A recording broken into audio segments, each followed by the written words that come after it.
Tonight, we drift back to a time when the world was young, uncertain, and burning with impossible dreams. A time when 13 colonies whispered the word freedom and changed the course of history. Welcome to Forgotten Worlds for Sleep, where we wander through the quiet corners of the past, the battles fought in silence, the letters written by candlelight, the dreams that built nations. In this story, The Fire That Never Dies, we follow a people who refuse to kneel through hunger, frost, betrayal, and hope, until the night the world turned upside down at Yorktown. So close your eyes. Let the echoes of history settle around you like falling snow, and listen as the past breathes once more. The cannons had barely fallen silent when London's ledgers began to scream. 7 years of global war, fought from Quebec's frozen ramparts to Bengal's humid deltas, had delivered Britain an empire greater than any in modern memory. Yet the smoke of victory carried the bitter scent of debt. Inside the treasury, clerks scratched figures until candles guttered. The columns told one story only. The empire owed more than £130 million. Interest alone devoured nearly half the crown's annual income. Who profited most from this triumph? Prime Minister George Grenville asked his ministers, the colonists. Let them share its cost. Across the Atlantic, those same colonists were still toasting victory over France. Farmers from Virginia, who'd fought beside British grenadiers, dreamed of fertile valleys beyond the Appalachians. Merchants in Boston celebrated new trading horizons. They believed the empire had won them a frontier and a future. But in London, victory meant consolidation, not expansion. 10,000 regular soldiers would remain in America, an army of peace to guard the new empire, and an insurance policy against restless native nations or French revenge. Someone had to pay for them. Would you, sitting in Parliament's oak-paneled chamber, dare to raise taxes at home where voters could punish you? Or would you look westward, toward subjects who had no seats, no vote, and therefore no defense? Grenville's quill made its quiet decision. On the docks of Boston, longshoremen watched the king's ships anchor with a new kind of permanence. Officers drilled on the quays, redcoats dazzling against the gray Atlantic mist. To many, they were symbols of protection. To others, a reminder that the mother country no longer trusted her own children. Didn't we bleed for that trust? One veteran muttered as he lifted his empty sleeve. He had lost an arm at Louisbourg. Now he was told he couldn't claim the land he'd fought for without royal permission. The ink on the Treaty of Paris was still drying, yet rumors of new restrictions spread faster than any news sheet. At tavern tables, men argued over the meaning of loyalty. If empire meant obedience without reward, what exactly had they won? Would you have felt grateful or used?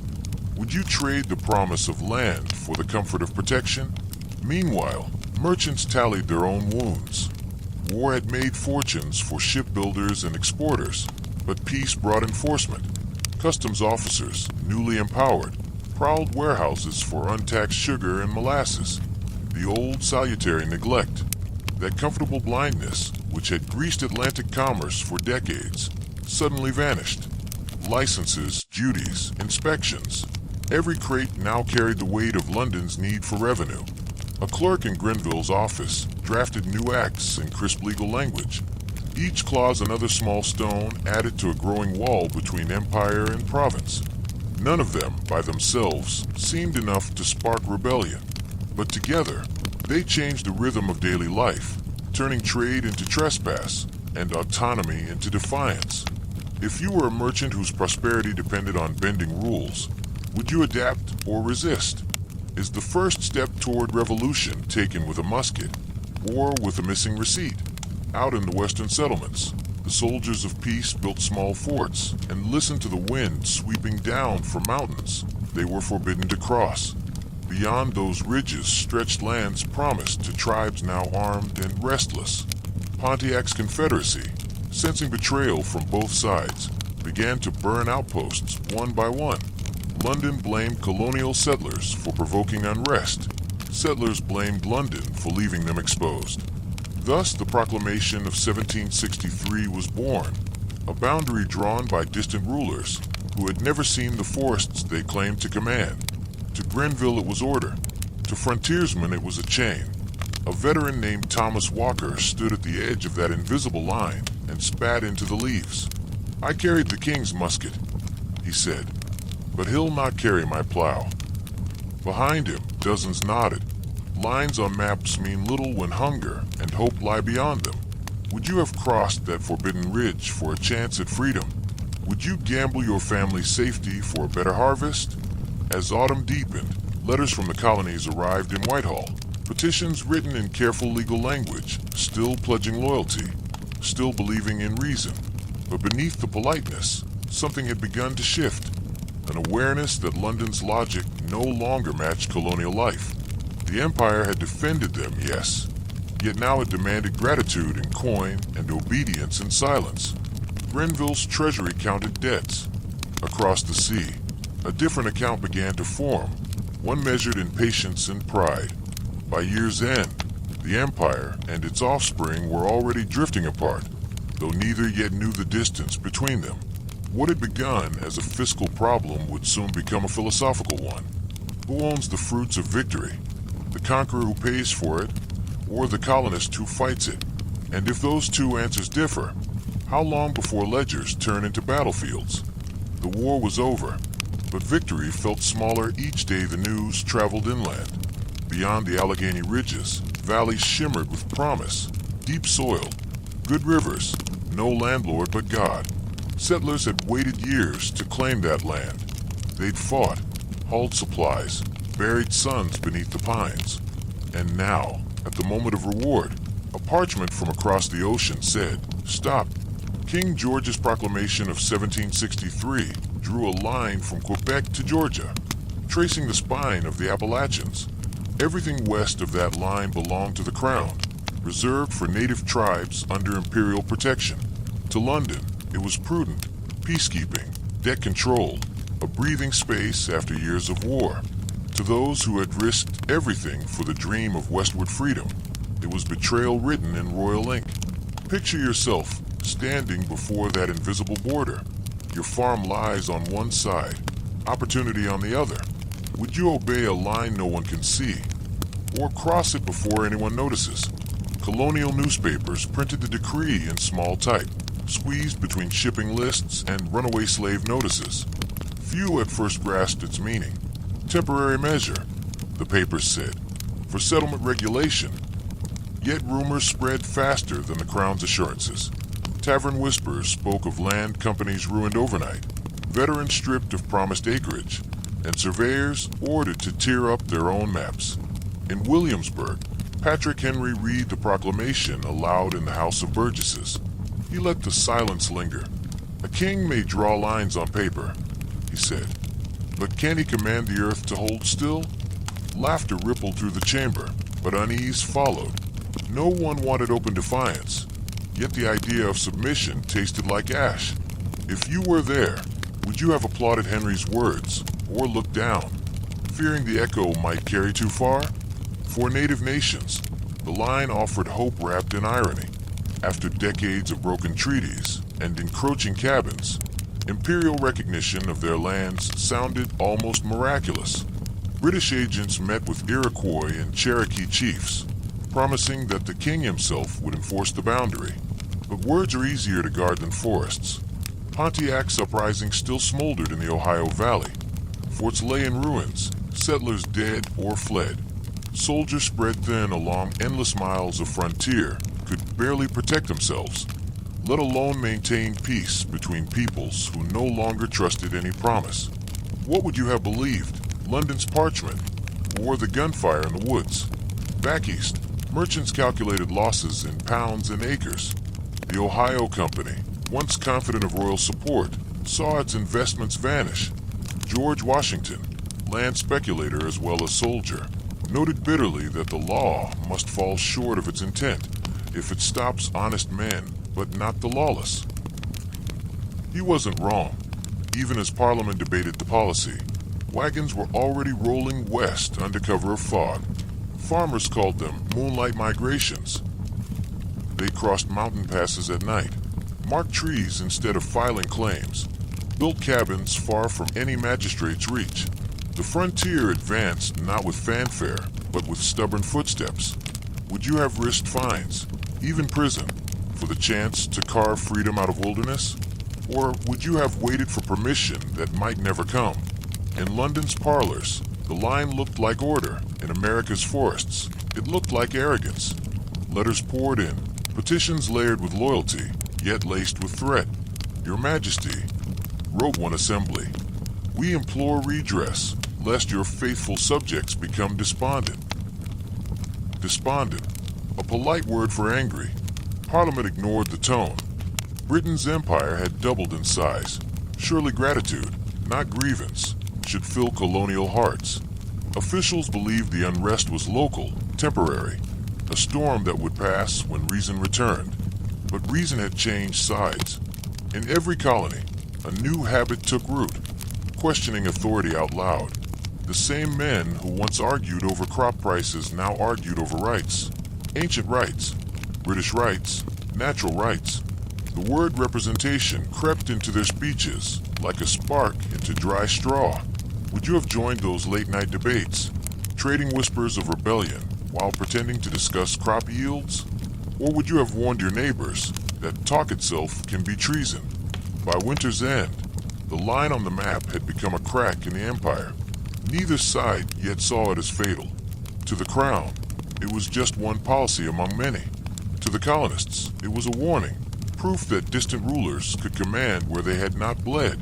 In taverns from New Hampshire to Georgia, men lifted mugs and muttered, first, they tax our sugar.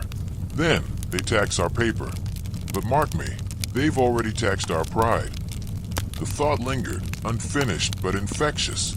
As snow drifted against cabin doors, the settlers' fires burned brighter. Lines on maps could fade. Paths once walked could be walked again.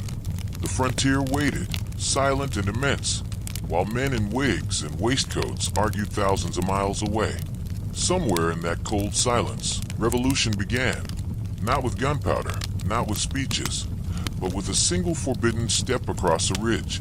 So ask yourself, if freedom started as trespass, what would you have done? Would you have crossed the king's line, or stayed behind it, telling yourself there'd be time, later, to fight for what was yours? The smell of molasses once meant profit. In the harbors of Boston and Newport, barrels rolled down gangplanks, sweet and sticky, the currency of a thriving triangle. Rum for slaves, sugar for rum, profit for all. For decades, Britain had looked the other way, content to let the colonies trade so long as flags flew and gold trickled home. But now the empire was broke, and sweetness, Grenville decided, could be taxed. In April 1764, Parliament passed the Sugar Act, a law that looked modest on paper but cut deep in practice. It halved the old duty on molasses, yes, but this time it would be collected. Customs officers would enforce it with vigor. Smugglers would face new admiralty courts with no juries, only royal judges. A revenue act, Grenville called it. A restraint on liberty, the colonists muttered. Imagine you're a merchant whose fortune depends on that syrupy cargo. For years, you've bribed the right officers, winked at the right laws. Now the rules have teeth, and the teeth bite only you. Would you risk a seized ship to preserve your margins? Or pay the duty and watch your profits dissolve like sugar in tea? The change was more than economic. It was psychological. For generations, colonists had believed themselves loyal Britons, entitled to the same rights as anyone in London or Leeds. They built their towns in the king's name, sang his hymns, toasted his health. But taxes passed by strangers, without representation, without consultation, felt like chains disguised as paperwork. Pamphlets began to appear. James Otis of Massachusetts thundered that taxation without consent was tyranny, whether imposed in Whitehall or in hell. The colonists are entitled to all the rights of Englishmen, he wrote, and one of those rights is that no man shall be taxed without his consent. Would you have dared to print such words, knowing the crown reads every line? Or would you have whispered them behind closed doors? waiting for braver voices to rise first.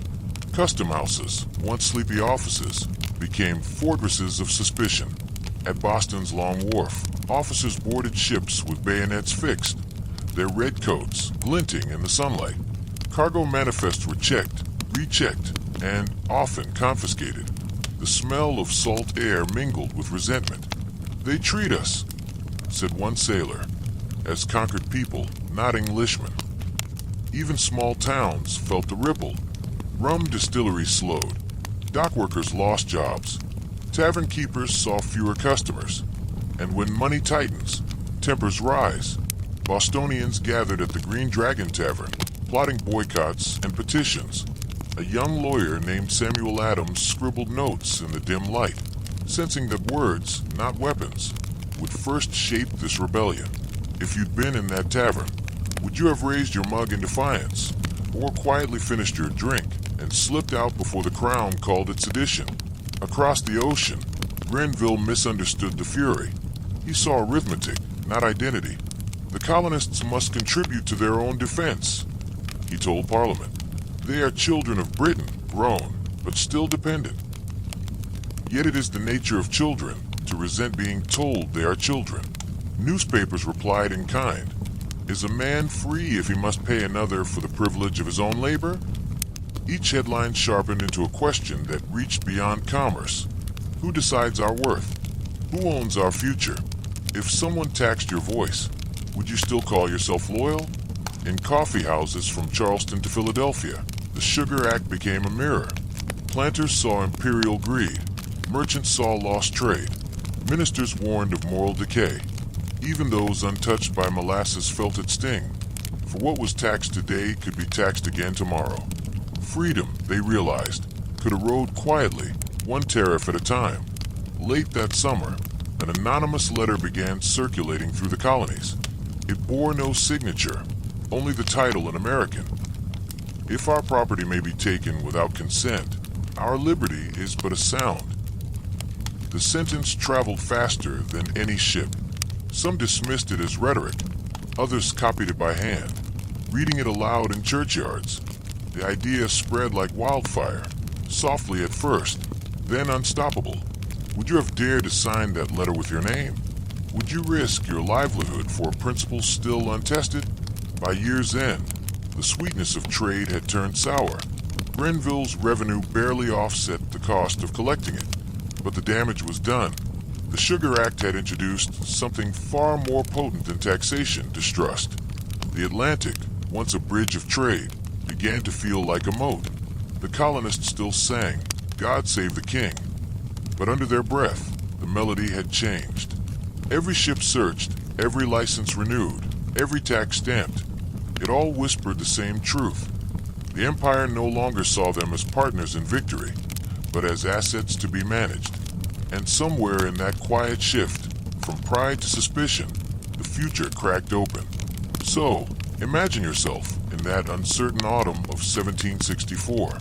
You are prosperous, British, and free, until the law reminds you otherwise. Do you bend, believing patience will preserve peace? Or do you start to wonder whether peace, when purchased with obedience, is peace at all? The first thing people noticed wasn't the paper itself, it was the color. A deep bleeding red. The color of authority. Every license, every deed, every contract, newspaper, pamphlet, will, and marriage certificate now bore that crimson seal. A small emblem pressed into colonial life like the fingerprint of a distant hand. It was called the Stamp Act. No corner of daily routine escaped it. Lawyers couldn't file cases. Printers couldn't publish. Merchants couldn't ship goods. Even playing cards, simple symbols of leisure, required a stamp bought with silver, not the fading paper money of the colonies. The act didn't just raise revenue, it touched everyone. From the cobbler in Boston to the planter in Virginia, from the preacher to the publican, all would pay the same invisible toll to the same unseen crown. How would you have reacted? Would you grumble and pay, telling yourself rebellion over ink was madness? Or would you feel that something sacred had shifted? That liberty, once priced in blood, was now priced by the page? In London, Prime Minister Grenville called it fairness. The colonists, he argued, enjoy the protection of His Majesty's troops. They should contribute to the cost of that protection.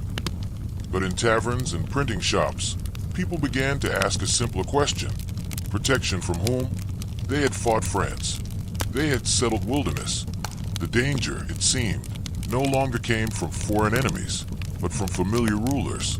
Across the colonies, the phrase began to echo. No taxation without representation.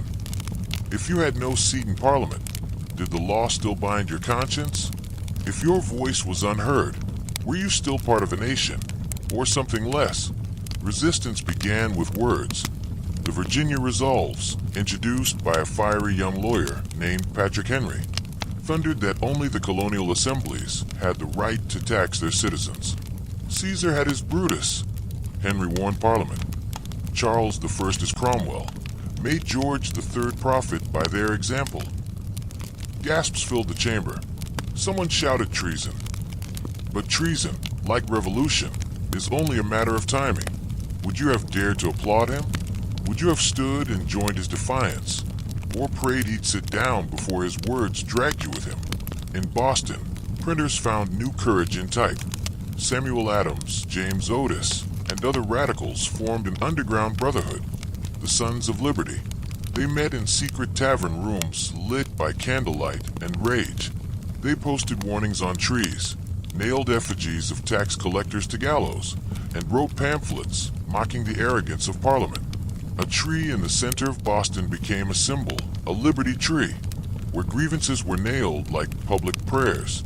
Crowds began to gather there, chanting not for independence, but for respect. They still called themselves Britons, but they were Britons who demanded to be heard. Would you have joined those crowds, shouting into the night, or stayed behind your shutters, wondering which side history would favor? When the first stamp papers arrived in the colonies, they meant silence, not submission, but silence that trembled like a storm waiting to break. Ships carrying stamped parchment were met by mobs on the docks. Collectors resigned before they could even begin. In New York, one was paraded through the streets, coat torn, his effigy burned as the crowd sang mock hymns. In Charleston, the papers mysteriously vanished before reaching the customs house. By November 1st, the day the act was to take effect, not a single stamp could be used anywhere in America. If you were a printer that morning, standing over your press, would you publish without the mark, knowing it meant fines, prison, even ruin? Or would you stop your press and let silence say everything? In London, officials were stunned. The colonies had not merely protested, they had refused. Merchants petitioned Parliament, warning that trade was collapsing. English dock workers joined American protests, fearing unemployment if the colonies boycotted British goods. For the first time, rebellion and commerce stood side by side. In March 1766, under immense pressure, Parliament repealed the Stamp Act. Bells rang, bonfires blazed, and the colonists toasted the king. "Long live George III," they cried, believing victory complete. But deep beneath that celebration, something irreversible had changed. They had defied Parliament and won. They had discovered their own power, and London had learned something too. That disobedience, if tolerated once, could become habit. Which lesson would last longer? The joy of repeal or the thrill of resistance? In quiet moments, men like Samuel Adams wondered what they had unleashed. Rebellion, once kindled, never sleeps. It merely waits for the next spark. And in the corridors of Parliament, another man was already preparing one. Across the ocean, new taxes were being drafted, one subtler, quieter, easier to justify. After all, the empire could not run on goodwill alone. And so the paper dried, the ink set, and the next act of this grand argument between empire and colony, authority and liberty, was about to begin. Would you have celebrated repeal as peace restored, or sensed, even amid the cheers, that something had begun no king could stop? It began quietly, a single knock at the door. No musket fire, no protest, just the sound of knuckles on wood. When the door opened, two red-coated soldiers stood outside, rain dripping from their hats. Behind them, A sergeant carried a parchment bearing the royal seal. By order of His Majesty's government, lodging is to be provided for troops in the colonies. That single sentence, polite on paper, cracked the meaning of home. The Quartering Act of 1765 didn't sound tyrannical in Parliament. To ministers in London, it was simply logistics. Where else could soldiers sleep while guarding an empire? The colonies, they reasoned, were part of that empire. Its subjects should offer roofs as naturally as they offered loyalty. But on the ground, in narrow Boston alleys and New York lanes, the order felt personal. Soldiers ate bread that wasn't theirs. They slept in spare rooms built for family, not empire. They drank from the same wells, listened at the same doors. Would you have opened your door willingly? Or pretended you didn't hear the knock? What happens to hospitality when it's commanded by law? At first, compliance was awkward rather than angry. Innkeepers grumbled but accepted coin. Householders whispered to each other, counting how many soldiers their street would host. There are protectors, some said, not invaders. Yet protection feels different when it snores in your hallway. In New York, tensions rose fastest. Barracks overflowed. Magistrates ordered citizens to supply beds, candles, firewood, ale. The city council protested that Parliament had promised reimbursement. None came. Soldiers, weary and underpaid, demanded more than comfort. They demanded deference. One evening, a tavern keeper named John Lamb refused to provide extra rum. The sergeant smiled thinly. "You'll find the crown has a long memory," he said, before helping himself from the barrel. The next morning, Lamb's windows were smashed. No one claimed responsibility. If it were your home, your table, your ale, would you call that law? Or theft with paperwork? Throughout the winter of 1766, complaints filled newspapers. Soldiers trample our gardens. They curse our wives. They mock our liberty. Each story grew in the retelling until soldiers became symbols, not men, walking reminders that the colonies were no longer trusted to govern themselves. A Boston matron wrote to her cousin in Connecticut, "The redcoats are polite enough by day, but at night they are the king's eyes. We whisper even in prayer. Can privacy exist when the state sleeps under your roof?" In taverns, conversation shifted from taxes to presents. It's one thing to pay for empire, another to live beside it. The sight of bayonets stacked in corners during supper changed something subtle yet profound. Authority had entered the home. What do you do when obedience isn't demanded in Parliament, but in your own parlor? Governor Coldham of New York, desperate to keep peace, begged Parliament for relief. London's answer was silence. To refuse the Quartering Act, ministers said, was to insult the king. But even loyalty has its limits. When the Assembly voted to restrict funds for the troops, Parliament retaliated, suspending New York's legislative powers until compliance was complete. The colony's own voice was gagged, and all for refusing to house uninvited guests. Imagine that your elected representative stripped of power for protecting your privacy. Would you feel defended or betrayed? In that silence, a new kind of defiance took shape. No riots this time, no effigies burning in the square, just doors quietly closing, supplies arriving late, rum watered down, small humiliations, the kind that bleed empires dry, drop by drop. A London official complained, "The Americans resist us with their inconveniences." He was right. Every candle unlit, every hearth gone cold, became its own protest. Yet not all redcoats were villains. Many were boys barely older than the apprentices who served them ale. They too hated the damp, the boredom, the hostility. Some even sympathized with the colonists, whispering that they joined the army for pay, not politics. But symbols rarely get to choose how they're seen. One private wrote in his journal, "The people glare as if we are wolves. I only wish to go home." Neither he nor the colonists could know that home, for both sides, was already changing shape. By spring, the tension that started with a knock had turned into something colder, mutual suspicion. Doors locked earlier, taverns hushed when uniforms appeared. Neighbors watched neighbors, wondering who would quarter willingly and who would defy the order. When Parliament finally eased the law in 1767, it came too late.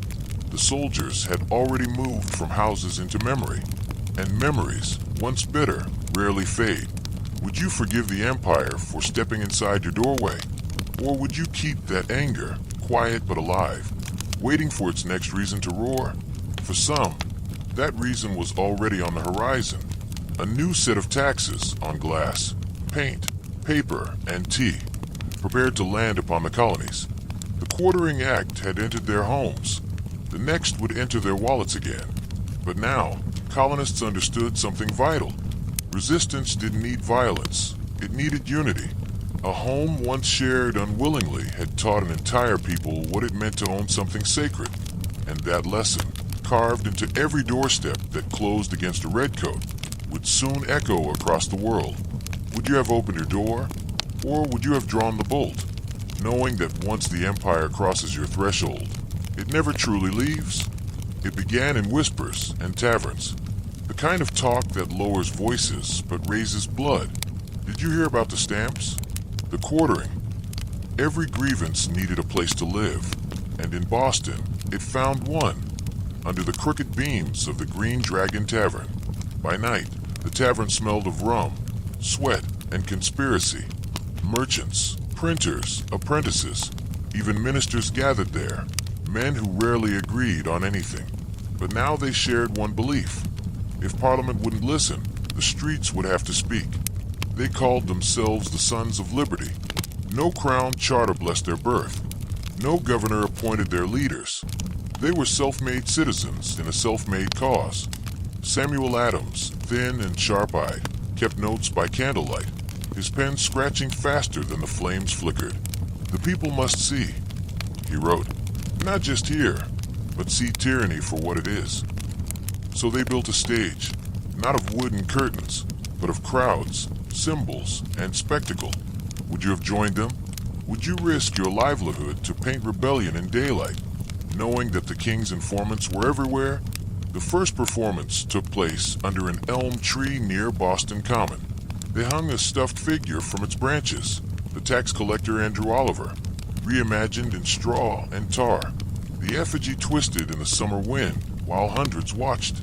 No speeches, no muskets, just silence, heavy and theatrical. Then someone cheered, and the cheer became a chant. By nightfall, the Liberty Tree was born, sacred ground for a movement still learning its voice. Would you have cheered or turned away, afraid the crowd's fury might look for a new target? From Boston, the idea spread like spilled ink. New York, Charleston, Newport, each city found its own Liberty Tree, its own theater of defiance. Ordinary men, carpenters, sailors, blacksmiths, began calling themselves Sons of Liberty. They printed handbills, organized boycotts, and swore secret oaths to one another. But secrecy was only half the plan. Visibility, the spectacle, was the other half. They wanted to be seen, to make obedience look cowardly, and courage look contagious. One evening, they marched through the streets carrying lanterns made from hollowed pumpkins, each painted with a single word, Liberty. The glow drifted like fireflies through the night, lighting the faces of people who suddenly believed they might matter. If you had watched from your window, would you have joined them? Or would you have blown out your candle, pretending not to care? The British press called them mobs. But mobs don't write letters to Parliament or organize supply chains for boycotts. Mobs destroy. These men built a network. Committees of correspondence began exchanging coded messages between colonies. A postal rebellion disguised as normal business. Printers published essays under false names. Candidus, Vindex, Americanus. Each voice different, but the melody the same. We will not be ruled by those who do not know us. At first, governors laughed it off, but laughter faded when they realized London merchants were losing money, real money. Boycott spread through every port. British imports rotted on the docks. And suddenly, Parliament listened not to petitions, but to balance sheets. Isn't it strange how often freedom begins when profit feels threatened? Not all were convinced. Loyalists muttered that rebellion was treason dressed in rhetoric. Taxes are the price of civilization, one pamphlet argued. The Sons replied with bonfires. They burned loyalist writings in public squares, declaring them unfit for free eyes. Fire, after all, is the oldest form of censorship. Would you have defended a loyalist's right to speak, even when his words defended your oppressor? Or would you have watched his papers burn, feeling a thrill that scared you as much as it excited you? Women, too, joined the movement, though history often forgets their names. They called themselves the Daughters of Liberty, spinning homespun cloth to replace British imports. The rhythmic click of their looms became its own quiet drumbeat of defiance. Cloth made by free hands, worn by free men. Each thread a message: we can live without you. When you think of rebellion, do you picture muskets or spindles? Which changes the world more often, gunpowder or persistence? By 1767, the Sons of Liberty had transformed protest into performance art. Every act of obedience could be shamed. Every act of courage could be glorified. They had learned the psychology of crowds, how to turn fear into theater, theater into loyalty, and loyalty into power. London still held the armies, the navies, the gold, but in the colonies, the Sons now held something just as dangerous, the imagination of the people. They turned rebellion into a story, and once a story begins, it's nearly impossible to silence. Late one night, Samuel Adams stood again beneath the Liberty Tree. Rain pattered on the leaves. The rope still swung where effigies once hung. He whispered to the few gathered around him. Men forget laws. They do not forget symbols.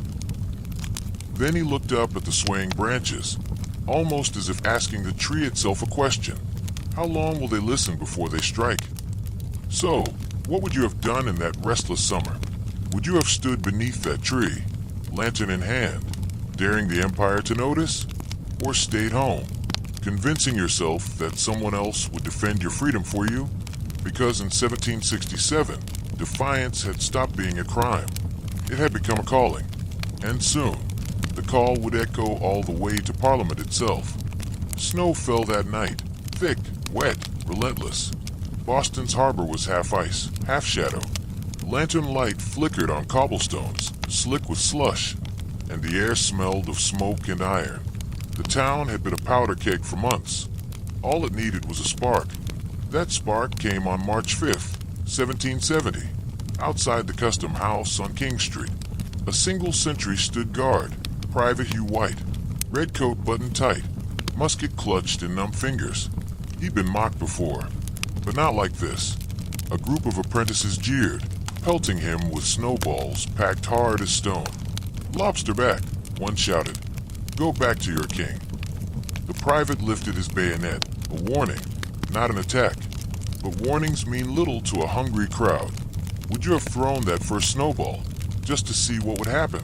Or turned away, sensing that history sometimes begins with mistakes? The bell of the Old South meeting house rang, not for fire, but for fury.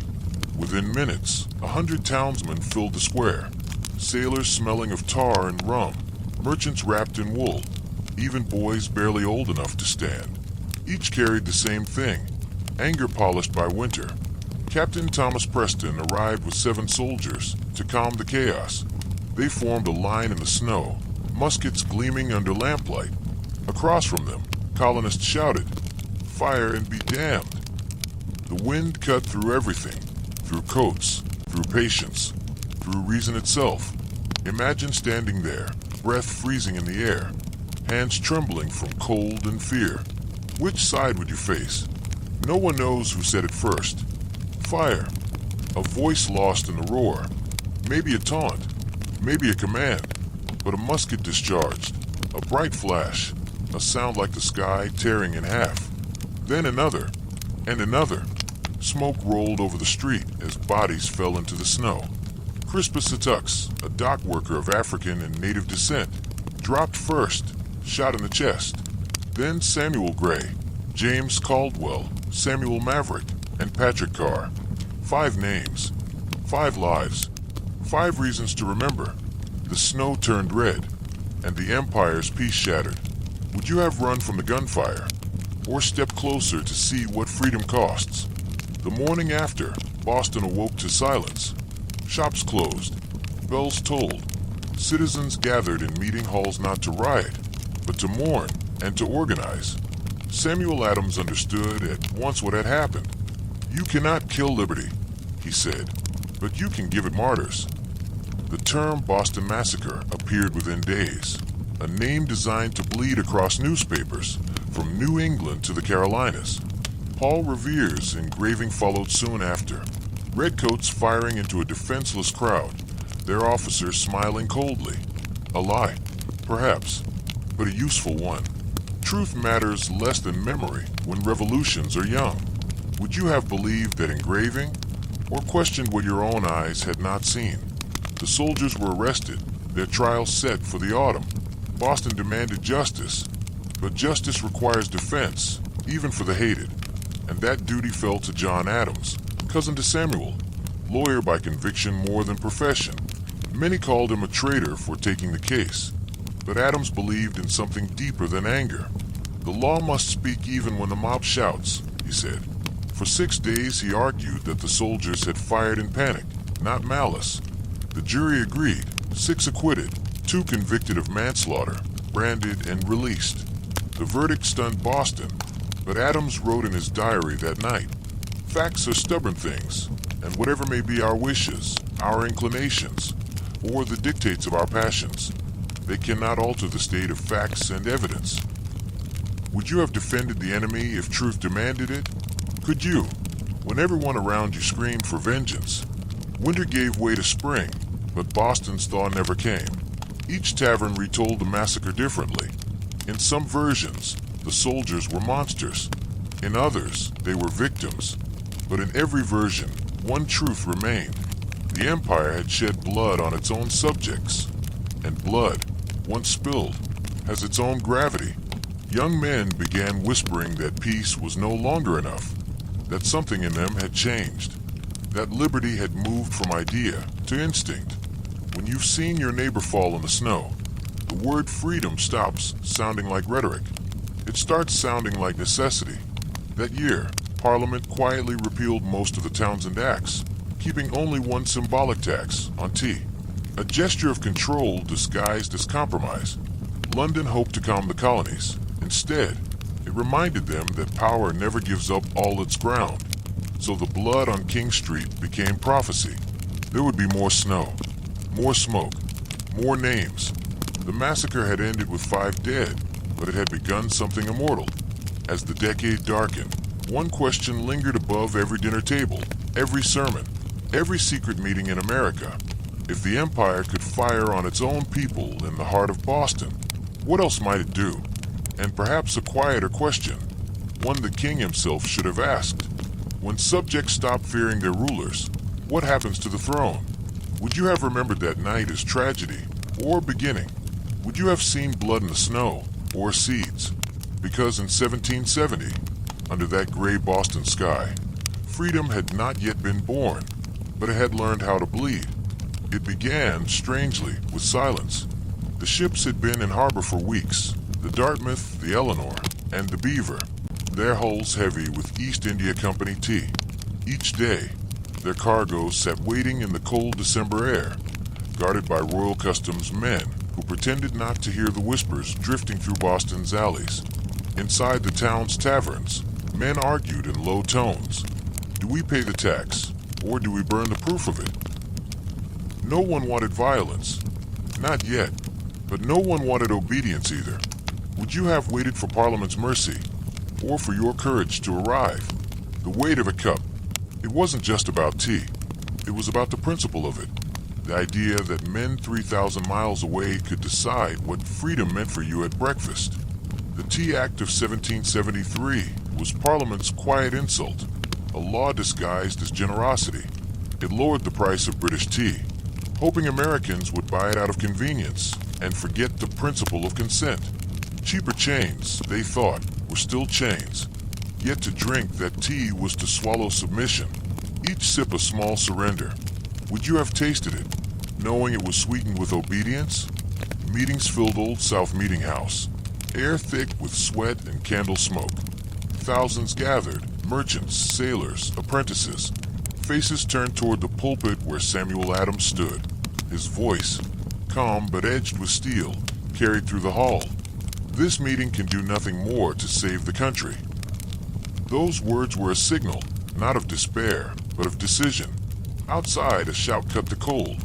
Mohawks, to the ships. The crowd erupted. Drums, footsteps, the sudden rush of bodies toward the waterfront. If you had been there, would you have followed that cry into the night? The disguise. Men blackened their faces with soot, tied blankets over their shoulders, and called themselves Mohawks, not to mock, but to mask. Identity itself became rebellion. In a world ruled by names, they chose none. The harbor smelled of tar and brine as they approached the ships. No shouting now, only the creak of timbers, the slap of cold water against wood, and the crunch of boots on the pier. "Board her quietly," whispered Thomas Young. Axes glinted under moonlight. Would you have swung one? The act. Midnight struck. A single lantern signaled the beginning. Wood splintered, barrels rolled, and the sea began to foam with leaves. 342 chests, each one a statement louder than any speech. The tea turned the harbor into something between ink and blood. The smell filled the air, bitter, earthy, almost holy. A rebellion steeped in salt water. Some onlookers cheered.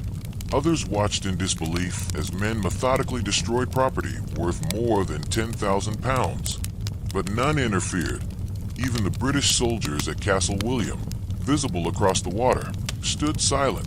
Orders were not to provoke. Would you have cheered them from the docks? Or whispered, "This is too far"? The ritual of order. When the work was done, the rebels swept the decks, returned borrowed keys, and ensured no one pocketed a single ounce of tea. This was not looting. It was symbolism perfected. A moral theater performed on water. At dawn, Boston awoke to the smell of defiance. Ships still rocked in the harbor, but their holds were empty. Their purpose sunk beneath the waves. Children scooped tea from the shallows. Soldiers reported that the tide itself looked darker. Would you have felt pride or dread? The Empire responds. News reached London weeks later. Scandal, outrage, disbelief. King George III called it an insult to majesty itself. The East India Company demanded retribution, and Parliament answered with fury. They called them the coercive acts, but the colonies renamed them with something sharper, the intolerable acts. Boston's port was closed. Town meetings were banned. Military rule crept through the streets like fog. The Empire had decided, if rebellion was born in Boston, then Boston would be starved into silence. But hunger sharpens more than bodies. It sharpens ideas. Would you have surrendered, just to reopen your port? Or starved with your neighbors, believing that freedom had to cost something? The meaning of the tea. For the men who stood on those decks, it wasn't about drink or debt. It was a question, whispered into the dark waters of a cold December harbor. Who decides the worth of a man, his king, or himself? That question sank with the tea and spread with the tide. Every colony felt it. In taverns, men raised cups not of tea but of rum, swearing that the next toast would be to independence, not compromise. Later, one participant, George Hughes, recalled, "We were not destroying property. We were destroying the authority that claimed to own us." Imagine standing beside him on that deck, hands shaking, heart pounding, salt on your lips. Would you have dropped the last chest overboard? Could you have watched it sink, knowing there was no way back? Because that night, in December 1773, the line between protest and revolution dissolved, like tea and water. When dawn came to Boston in the spring of 1774, the harbor no longer smelled of salt and trade. It smelled of punishment. Ships sat idle, their masts stripped bare. The cries of gulls echoed over empty wharves where barrels once rolled and merchants shouted orders. The sea, once a road to the world, had become a prison wall. The Port Act had done its work. Parliament ordered the harbor closed until Boston repaid the East India Company for every grain of tea that had vanished into its waters. But repayment meant submission, and submission meant surrender. Would you have paid the price, or lived with hunger and pride? A city starved. The blockade arrived quietly. British warships anchored like iron sentinels, their cannons aimed not at enemies abroad but citizens at home. Customs officers patrolled the wharves, seizing any vessel that dared to move. Within weeks, the docks went silent. Fishers couldn't fish. Carters couldn't haul. Bakers had no flour to bake. Families who had never known hunger began to ration bread. Merchants bartered furniture for grain. And yet, through it all, the taverns whispered rebellion. One widow, her shop closed by decree, said softly, "If they think they can starve us into obedience, they have never met a hungry Boston mother." Would you have defied an empire with an empty stomach? The general comes to town. When General Thomas Gage arrived in May, the people watched from behind shutters. He came not as governor, but as enforcer, the man chosen to rule the colonies by musket and mandate. His soldiers filled Boston's narrow streets, redcoats bright as warning signs. Every tavern conversation stopped when boots passed by. Every child learned to recognize the rattle of bayonets. Yet beneath that silence, something stirred. The more the Empire tried to quiet Boston, the louder her heartbeat became. Would you have bowed your head to avoid attention, or lifted it higher, daring them to notice? Parliament's punishments. London called them coercive acts. America renamed them intolerable. The Port Act, starving Boston. The Massachusetts Government Act, replacing elected councils with royal appointees. The Administration of Justice Act, allowing British officers accused of crimes to be tried in England, far from colonial juries. The Quartering Act, extended, once again inviting soldiers into private homes. Each law was meant to discipline rebellion. Together, they forged it. Every punishment reminded the colonies of one truth. If it could happen to Boston, it could happen anywhere. Would you have believed that your neighbor's suffering was your own? Or told yourself, it's their problem, not mine? The seeds of solidarity. What London never understood was how quickly sympathy turns into unity. From Virginia to Pennsylvania, wagons creaked toward Massachusetts, loaded with flour, rice, salt, and hope. Carolina planters sent entire shipments of corn. Pennsylvania's Quakers, though pacifists, opened their purses for the hungry city. Children donated pocket coins. Widows sewed clothing for strangers they would never meet. Boston answered with tears and with letters. Dozens of towns received messages sealed with wax and resolve. You have made Boston your own. When liberty calls, we will not forget. Would you have sent aid to a city you'd never seen, knowing that doing so marked you a rebel too? The meeting in Philadelphia. That summer, a new idea took root. One voice for 13 colonies. In taverns and courthouses, delegates were chosen to meet, not as British subjects, but as something not yet named. They would gather in Philadelphia, far from Boston's bayonets, to decide whether words could still heal wounds made by empire. The First Continental Congress, 56 men from every walk of colonial life. Some wore silk, others homespun. All carried one question: is loyalty still possible when obedience means chains? Would you have walked into that hall, knowing your presence alone could be called treason? Life under occupation. Meanwhile in Boston, the city lived like a ghost of itself. Patrols marched through empty markets. The Liberty Tree, once a symbol of courage, was cut down by soldiers. Its trunk dragged through the streets in mockery. Even the bells of Old South Meeting House fell silent, their ring forbidden by order. And yet, people still gathered in secret, reading newspapers smuggled in flour sacks, passing pamphlets by candlelight, whispering, "They can close the port, but not our mouths." Would you have whispered too, or shouted, no matter who heard? The turning tide. General Gage thought he had broken Boston. In truth, he had united America. The colonies began to speak of themselves not as separate provinces, but as one people under siege. The word country crept into letters and sermons, tentative at first, but growing bolder. A farmer in Connecticut wrote, "Boston suffers for us all. If she falls, none of us are free." And somewhere between those lines, the idea of America was born, not yet a nation, but a promise whispered through hunger and fear. By winter, even the Thames carried rumors of revolt. London merchants grumbled that colonial goods sat unsold, their warehouses full. But Parliament stood defiant. "We must teach these provinces respect," they said. Respect earned by starvation, enforced by soldiers. Would you have called that justice? Or the first notes of tyranny? In the end, it wasn't the taxes, or the soldiers, or even the hunger that turned the colonies against their king. It was the silence, the sound of doors barred, ships stilled, and hearts learning to beat together in defiance. And from that silence, something unstoppable began to speak. Night held its breath over Massachusetts. A thin crescent moon floated above frost-silvered fields, and somewhere in the distance, a horse's hooves struck sparks from the frozen road. The rider leaned low, cloak snapping behind him. He was not alone. Dozens of couriers galloped through the dark, spreading a single word that had waited 10 years to be spoken aloud. "They're coming." Would you have opened your door when that knock came, or pretended to be asleep, praying the war would pass you by? The march. In Boston, General Thomas Gage had made his decision.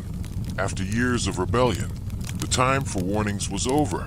His orders were simple: seize the colonial powder stores at Concord, arrest John Hancock and Samuel Adams, and remind the countryside who ruled it. At midnight on April 18th, 1775, nearly 700 redcoats crossed the Charles River in silence, their boots muffled, their bayonets glinting like frost. But rebellion travels faster than regiments. By the time the soldiers reached the far shore, riders were already ahead of them. Paul Revere, William Dawes, and Samuel Prescott thundered through Middlesex County, shouting their warning into the wind. Windows flew open. Muskets came down from mantels. Candles flickered in farmhouse windows like stars being lit one by one. Would you have joined them, or watched from the doorway as others saddled your horse for you? The common at dawn. The sky had just begun to pale when the redcoats entered Lexington. Mist rose from the grass, ghostly and still.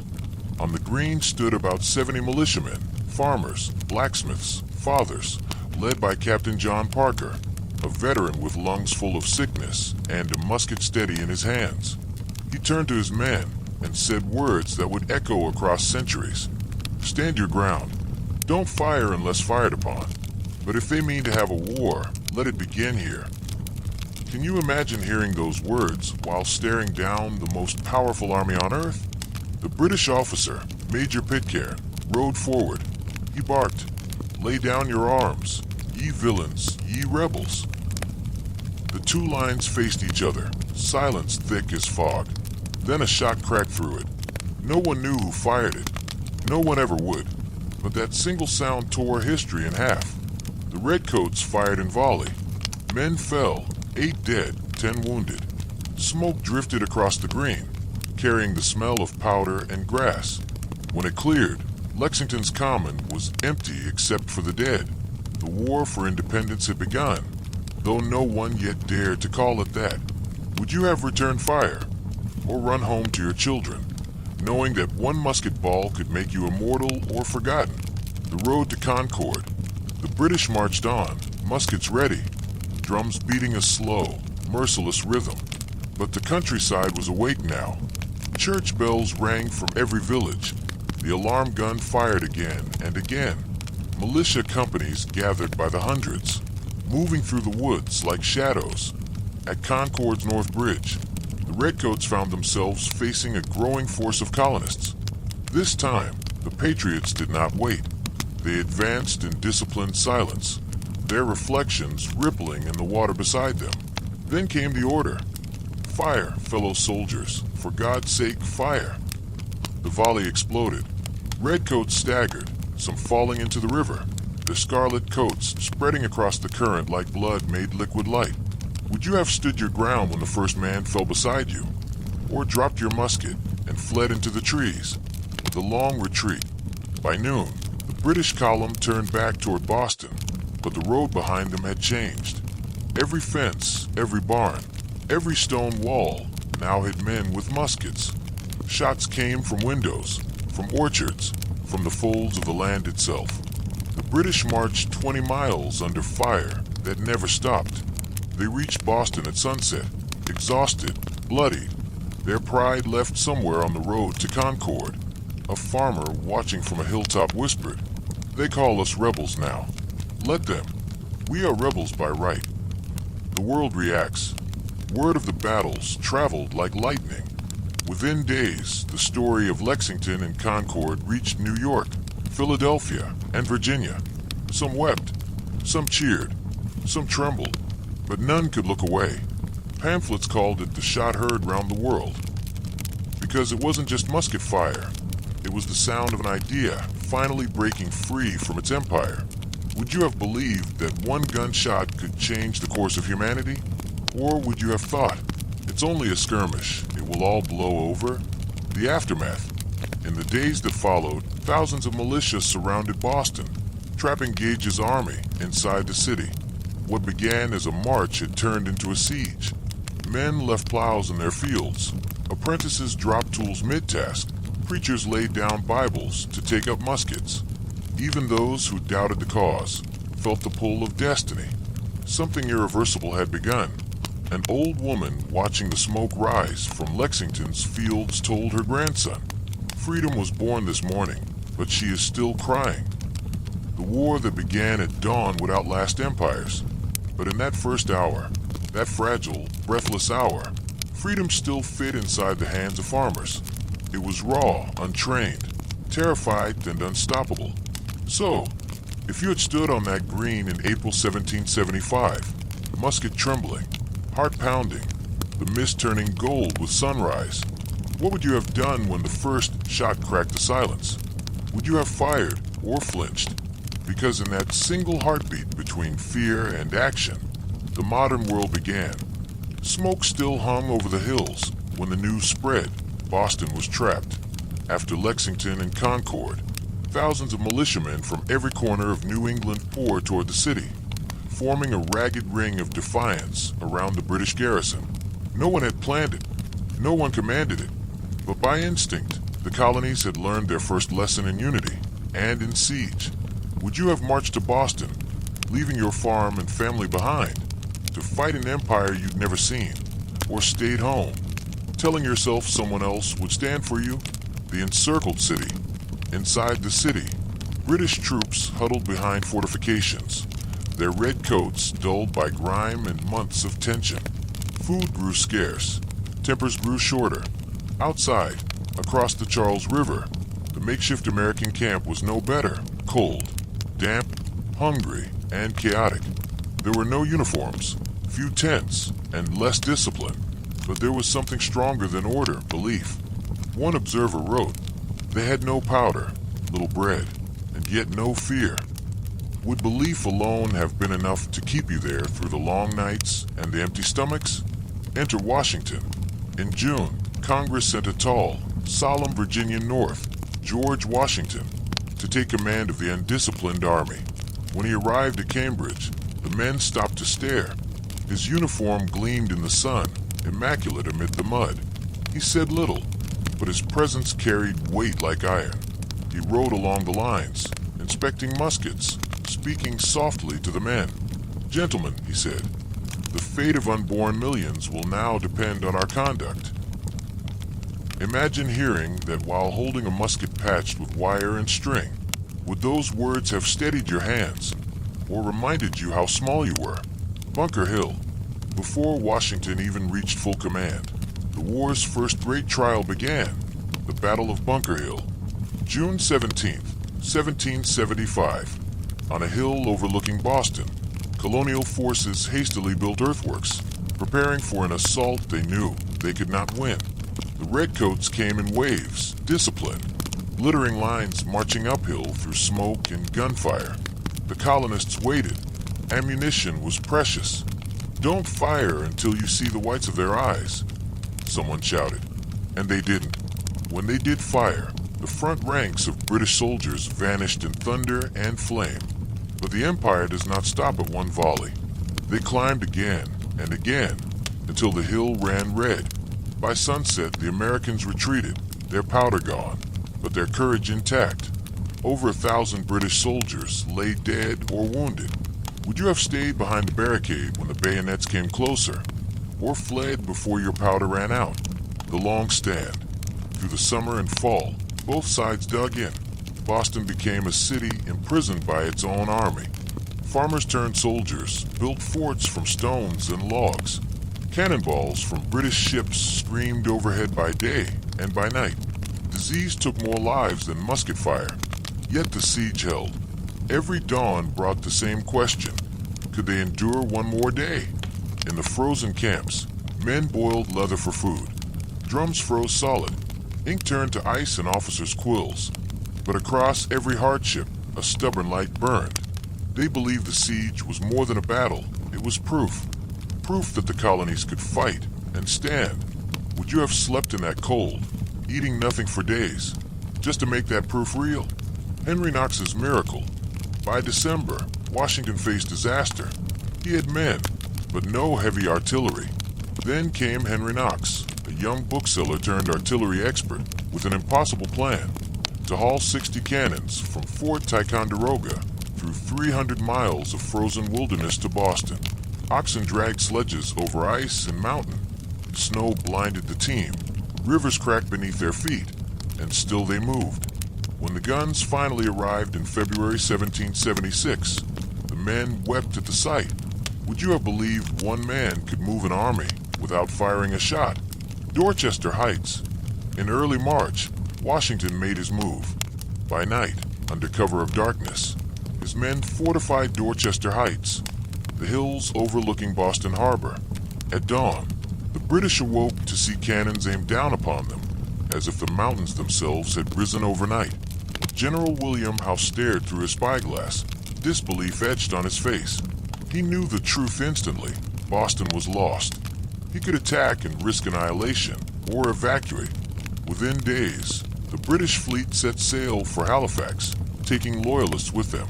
On March 17, 1776, the people of Boston watched from rooftops as the redcoats vanished into the horizon.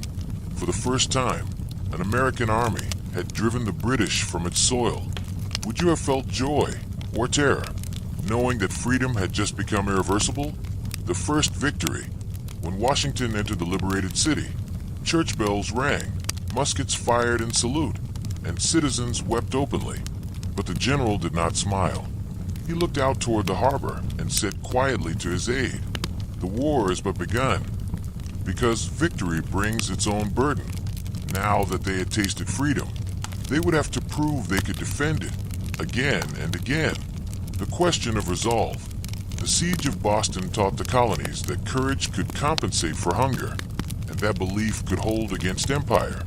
But belief alone would not be enough forever. They had won their first battle. Now they needed a nation to fight for. So tell me, if you had stood on Dorchester Heights that morning, looking down at the empty harbor and the smoke of departing ships, what would you have felt? Pride, relief, or fear, knowing that the war had truly begun? Because that morning, March 1776, America took its first breath, and the sound of it was cannon fire. Winter pressed hard on the colonies. The siege of Boston had ended, but the chill that followed was not just in the air, it was in the heart. Victory had come, yes, but purpose was still uncertain. Were they fighting for their rights as Englishmen, or for something greater? No one dared to say it aloud, not yet. Then, in January 1776, a thin pamphlet appeared on the streets of Philadelphia. Its title was simple. Its message was not common sense. The stranger who spoke like everyone. The author's name meant nothing then. Thomas Paine, a failed corset maker from England, new to America by barely a year. He wrote not in the elegant Latin of philosophers, but in the raw cadence of taverns and workshops. His words struck like hammers, plain enough for farmers to quote and fiery enough for generals to memorize. The cause of America is in great measure the cause of all mankind. A government of our own is our natural right. There is something absurd in supposing a continent to be perpetually governed by an island. Would you have believed such words, or dismissed them as reckless poetry? The pamphlet that roared, printed in plain type on cheap paper, common sense spread faster than any sermon or decree. In 6 months, over 100,000 copies circulated, an unthinkable number in an age of hand presses and horse-drawn post. Men read it aloud in taverns, women recited it in kitchens, soldiers carried it folded in their coats. It said what every tongue had feared to form, that the time for petition was over, and the time for independence had come. Would you have dared to read it aloud knowing loyalist ears might hear? The power of plain speech. Paine wrote not for kings, but for conscience. He didn't argue with Parliament. He spoke directly to the people, as if the revolution itself were a conversation among equals. He asked, why is it that we love the parent country more than the continent we inhabit? Why do we beg for justice from those who profit by our suffering? He made readers see monarchy for what it was, not divine order, but hereditary accident. He made freedom sound like common logic, not lofty philosophy. And perhaps that was his genius, to make rebellion feel inevitable. Would you have felt your mind shifting as you read? That strange thrill, the one between fear and enlightenment, when truth finally sounds like your own thoughts spoken aloud. The colonies react. In city after city, the pamphlet passed like wildfire through the colonies. Farmers who had once prayed for reconciliation now spoke of republics. Preachers quoted Paine from the pulpit. Merchants sent barrels of his pamphlet upriver instead of tea. Even those who disagreed could not ignore him. A Boston newspaper declared, "Common sense has worked a powerful change in the minds of men." And in taverns from Virginia to Maine, the word independence stopped sounding dangerous and started sounding possible. Would you have felt that shift? The trembling moment when hope stops whispering and starts shouting? The shadow of rebellion. Yet, not all welcomed Paine's fire. Loyalists called him a heretic, a demagogue, a fool playing with gunpowder. Even moderates like John Dickinson feared that open independence would invite ruin. War, they said, is not liberty's servant but its grave. But the young and the restless, the farmers, sailors, and blacksmiths, read Paine and answered, "Then we shall learn to live free, or not at all." Would you have sided with caution, or with conviction? From words to will. As spring turned to summer, Washington's army stood ragged in the fields outside New York, waiting for an enemy fleet rumored to be the largest ever sent across the Atlantic. The men needed something more than muskets. They needed meaning. Paine's pamphlet passed from hand to hand like a prayer. It gave them that meaning. They began to see the war not as rebellion, but as creation, a chance to build something new. We have it in our power, Paine wrote, to begin the world over again. Would you have believed that the world could begin again, simply because you dared to imagine it? The turning mind. In June, when the Continental Congress met in Philadelphia, the echo of common sense filled the chamber, though no one quoted it aloud. Men who had once begged for reconciliation now spoke of independence with steady voices. They no longer feared the word, they feared the cost of avoiding it. The pamphlet had done what armies could not. It had changed the mind of a continent. If ideas can win battles, then Paine's ink was sharper than any sword. It turned fear into philosophy, doubt into destiny. Would you have picked up your quill, knowing a single line could make you an outlaw? The fire spreads. By summer, copies of Common Sense reached Europe. French philosophers read it and smiled. British ministers read it and cursed. The king himself called the colonies deluded by seditious pamphlets. But the damage was done. The world had heard America's heart start beating. In taverns and meeting houses, people stopped asking, "Can we separate?" They began asking, "When will we declare it?" The rebellion now had words, and once an idea finds its language, it can no longer be silenced. Would you have joined the crowd outside the Pennsylvania State House, waiting for the delegates' decision? Would you have shouted liberty, knowing the echo might be the sound of cannon fire? Because by the summer of 1776, Paine had done what kings feared most. He made revolution sound like reason, and once common sense became common cause, the world could never be the same. Philadelphia, July. The air hung heavy with heat, flies, and fear. The cobblestones shimmered, and even the church bells rang slower, as if they, too, knew the world was holding its breath. Inside the Pennsylvania State House, 56 men sat in coats far too thick for the weather, sweating over a question older than kings. Were they subjects or sovereigns? Would you have sat in that hall, knowing your signature could end your life, or stayed home, convincing yourself that freedom could wait? The debate before the dawn. For months, they had argued, sometimes fiercely, sometimes in whispers. John Dickinson still pleaded for reconciliation. John Adams thundered for separation. Benjamin Franklin joked that the king had already made war on them, so they might as well declare it official. And at the back of the chamber sat a quiet man with copper hair and eyes that missed nothing. Thomas Jefferson, 33 years old, holding a quill that would ignite centuries. Congress appointed a committee of 5, Jefferson, Adams, Franklin, Sherman, and Livingston, to draft a declaration explaining to the world why rebellion had become necessity. But when Jefferson's hand touched the page, the words came as if they had been waiting for him all along. When in the course of human events, simple words, infinite weight, would you have trusted your voice to carry the hopes of an entire continent? The pen and the silence. Jefferson wrote in a rented room on Market Street. Outside, carts rattled over cobblestones, carrying the sounds of ordinary life, a reminder of what was at stake. Inside, the candle burned low, ink staining his fingers. He crossed out subjects and wrote citizens. He struck through government by men and replaced it with government by consent. Each change was a rebellion in miniature.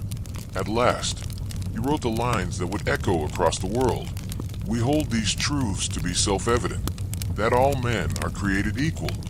Would you have believed those words when your own world was built on inequality? The edits of history. When Jefferson presented his draft to Congress, the room filled with murmurs. For 3 days, delegates debated every phrase. South Carolina and Georgia protested his condemnation of slavery. Others softened attacks on the British people, leaving the blame squarely on the king. Jefferson sat silent as his masterpiece was trimmed and rewritten, line by line. But even wounded, the document still lived. Franklin leaned toward him and whispered, "I have never seen a draft escape the editor's pen unscathed. Do not grieve. They are polishing thunder. Would you have let others cut your words if the dream survived the knife?" The vote. On July 2nd, 1776, 12 colonies voted for independence. New York abstained, waiting for instructions. When the tally was announced, the room fell silent. Then, slowly, men began to breathe again, as if they had been underwater for years. John Adams wrote that night, "The 2nd of July will be celebrated by succeeding generations as the great anniversary festival of our independence." He was almost right. 2 days later, on July 4th, Congress approved the final text. The bells rang, the city erupted, and the world tilted on its axis. Would you have cheered in the streets, or watched from the window, afraid that joy might soon bring retribution? The signatures. The parchment lay on the table, a simple sheet of calfskin, soon to bear names worth more than gold. One by one, the delegates stepped forward. Benjamin Franklin, 69 years old, quipped, "We must all hang together, gentlemen, or, most assuredly, we shall all hang separately." Nervous laughter rippled through the room. John Hancock signed first, his bold, sprawling name filling the space like a dare. "I want the king to read it without his spectacles," he said. The rest followed, planters, merchants, lawyers, farmers, all signing what might have been their death warrant. Would your hand have trembled? Could you have written your name, knowing the price might be a rope? The moment of becoming. Outside, crowds gathered. In yards and taverns, men read the Declaration aloud while women wept and children stared in wonder. For the first time, the word America felt real, not a geography, but an identity. Not 13 colonies, but one people daring to speak for themselves. These united colonies are, and of right ought to be, free and independent states. Would you have believed it? That words alone could break chains of empire? The world listens. Copies rode by horse and ship across the globe. In London, the king called it treason. In Paris, philosophers whispered that liberty had found a new voice. In Boston, soldiers nailed it to church doors. In Virginia, it was read aloud beneath spreading oaks. The thunder Franklin spoke of rolled across oceans. For every farmer, every servant, every enslaved person, every widow, it planted a thought too dangerous to uproot again. If equality was truth, then tyranny was lie. Would you have dared to believe those words applied to you? The price of proclamation. As fireworks of hope lit the colonies, British warships filled the horizon. The Declaration was not peace. It was the opening trumpet of total war. But now, at least, the world knew why they fought, not for taxes, but for meaning. Not for reform, but rebirth. And for the first time in human history, a nation declared that its authority came from the governed, not from the throne. Would you have stood beneath those words, ready to die for them, or whispered that no idea was worth blood? The Declaration of Independence was more than a document. It was a mirror. It showed humanity what it could be, and what it had always feared to become. And when the ink dried on that summer day in 1776, the future began.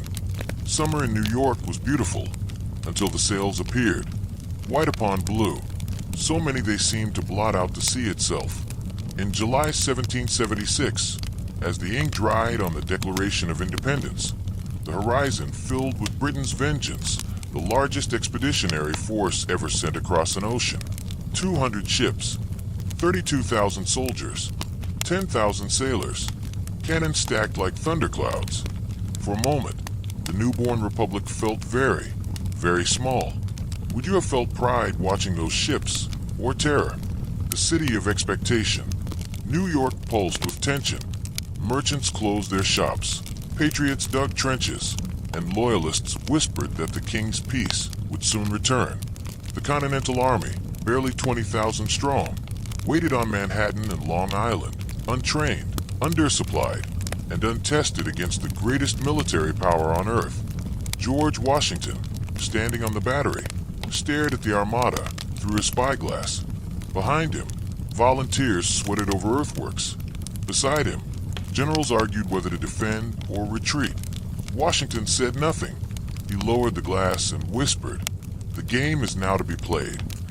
Would you have stayed to play it, or slipped away before the first cannon roared? The test of nerves. Through July and August, the British gathered like a storm. Admiral Richard Howe commanded the fleet. His brother, General William Howe, led the army. They offered peace, but only if America abandoned its declaration. Washington refused. He knew peace built on surrender was only another kind of chain. At night, soldiers lay awake in their tents, staring at the flicker of distant ship lanterns. They whispered that the British could march over the water itself. One man wrote in his diary, "We have declared ourselves free. Now we must prove we deserve it." Would you have been able to sleep that night, knowing the dawn might erase your country before it began? The Battle of Long Island, August 27th, 1776. The British struck at last. They landed on Long Island in perfect order, bayonets glittering, drums rolling. Washington's troops, scattered and inexperienced, never stood a chance. The redcoats swept around their flank through the wooded hills, cutting off retreat. Cannon fire thundered, musket smoke turned day to dusk. By noon, the battlefield was chaos. Men ran, men drowned, men died. A young officer named Nathaniel Greene, fevered and half delirious, commanded what defense he could. Another, William Alexander, Lord Stirling, led a desperate charge to buy time for his comrades to escape. They fought until surrounded, refusing to yield. One British officer later said, "The Americans fought like men who had something to lose and something greater to gain." Would you have stood your ground on that hill, outnumbered 5-1, knowing retreat might mean survival but surrender meant shame? The night of miracles. By dusk, Washington's army was trapped against the East River. 9,000 men with no bridge, no boats, and British lines closing in. Defeat seemed certain. Then the weather changed. A cold wind rose from the harbor, thick with fog. Washington ordered a retreat, silently, across the river to Manhattan. All night, fishermen and soldiers rowed in darkness, muffling oars with cloth, ferrying regiment after regiment through the mist. When dawn came, the fog held just long enough to hide the last boat, the one carrying Washington himself. When it lifted, the redcoats found empty ground. Would you have called that luck or providence? The fall of Manhattan. The escape saved the army, but not the city. New York burned that autumn, fire devouring half its homes, chaos ruling its streets. British troops occupied it for the rest of the war. Those who had celebrated independence weeks earlier now huddled in cellars, hearing the boots of the empire above. A captured American soldier, shivering in a prison ship on the Hudson, whispered, "I dreamed of liberty and woke in hell." Would you still have believed in freedom, watching your capital turn to ash? Washington's desperation. The defeats piled up. Harlem Heights, White Plains, Fort Washington. Each lost bled men and morale. By winter, Washington's army numbered barely 3,000, their feet wrapped in rags, their enlistments expiring. The revolution that had begun with trumpet and torch now limped through mud and snow. In letters to Congress, Washington confessed, "I think the game is pretty near up." Would you have kept following him? A general who kept losing but never quit? The lesson of Long Island. The invasion of New York was not just a battle. It was a revelation. It showed the young nation that courage without discipline would not be enough, that freedom demanded strategy as well as spirit. It taught Washington to retreat without surrender, to fight another day, to see survival itself as victory. And it taught Americans something deeper, that liberty would not arrive wrapped in triumph, but in endurance. Would you have endured humiliation for a cause you could no longer see clearly, or walked away, calling it hopeless? By the end of 1776, the revolution seemed broken. The army was scattered, Congress fled, and the Declaration looked like a dream already fading. But somewhere in that darkness, under frost and failure, a new kind of strength was hardening. One that did not depend on numbers or glory. A strength born of survival. The empire had struck back, and still somehow, the fire lived. Winter came early, cruel and wet. Snow fell sideways across the campfires, wind slicing through every torn coat. Men wrapped their feet in rags, their bellies empty, their faith thinner still.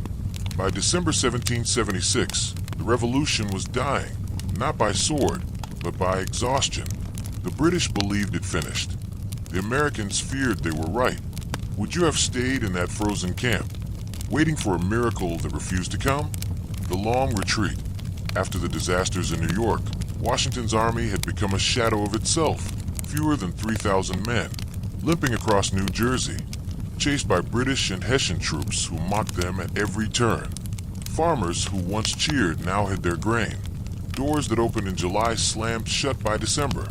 Even Congress had fled Philadelphia, fearing capture. One soldier wrote in his diary, "We march without shoes. Our blood marks the road." Another added simply, "We are not fighting for liberty now, but for breath." Would you have kept walking, or sat down in the snow and let history pass you by? The river between life and death. By Christmas Eve, the army reached the Delaware River, a black mirror of ice and wind. Behind them, pursuit. Ahead, despair. Washington knew that if he retreated any farther, the revolution would dissolve completely. So he made the most dangerous decision of his life, to attack. Across the river lay Trenton, held by a garrison of Hessian mercenaries, professional soldiers from Germany, celebrating the holiday in warmth and comfort. To strike them now, in a blizzard at night, seemed madness, but madness was all that remained. Washington looked at the storm and said quietly, "Victory or extinction. We have no other choice." Would you have followed him through freezing water, against the impossible? The crossing. Night fell like iron. The wind howled from the north, sleet lashing faces raw. Boats creaked against the ice-choked current as soldiers pushed them across, heaving cannon and horses into the black river. The oars froze in men's hands. Chunks of ice struck their knees like hammers. One officer shouted orders until his voice failed. Another fainted from cold and hunger. Washington stood among them, his greatcoat soaked, his eyes fixed on the far shore. A soldier later said, "He was everywhere, and because he was calm, we were calmed." Would you have kept rowing when your hands went numb, trusting only the sight of one man who refused to break? The march to Trenton. They reached the New Jersey shore near dawn. 2,400 half-frozen men, too tired to speak, too proud to stop. Washington turned to his officers. "Press on, gentlemen. The night is far spent." They marched 9 miles through sleet and mud, muskets wrapped in rags to keep the powder dry. Some collapsed along the road. Others pulled them to their feet, whispering, "Just a little farther." When they reached Trenton, the Hessians were still asleep. Would you have felt pity or vengeance? The attack. At 8 o'clock, Washington raised his sword. "Advance and give them the bayonet." Drums rolled. Muskets flared. The sleepy Hessians stumbled into the streets in confusion, bullets shattering windows, church bells clanging in panic. Within an hour, the garrison was overwhelmed. The Americans captured nearly 1,000 prisoners and lost only 2 men in battle. Snow melted where the muskets burned hottest. When word reached the rest of the army, men wept openly. They had won, not much, perhaps, but enough to remind them that the dream was not dead. Would you have believed again after such a night? The turning of the tide. Washington did not rest. 3 days later, he struck again, the Battle of Princeton. The British thought he had vanished into the hills. Instead, he circled behind them, striking where they least expected. The victory was small but symbolic. The army that had been running now made the enemy retreat. A private road in disbelief. We have crossed death itself and found hope on the other side. Would you have followed again, after so many failures, knowing one more might end everything? The world notices. In London, ministers dismissed the news. A minor skirmish, they said. But in France, the whispers began. A ragged army that could win in winter. Perhaps this rebellion was not folly after all. Money and sympathy began to flow quietly toward the colonies. The frost had cracked. A new season was coming. Would you have guessed that the fate of empires had just shifted because a few thousand starving men refused to die quietly?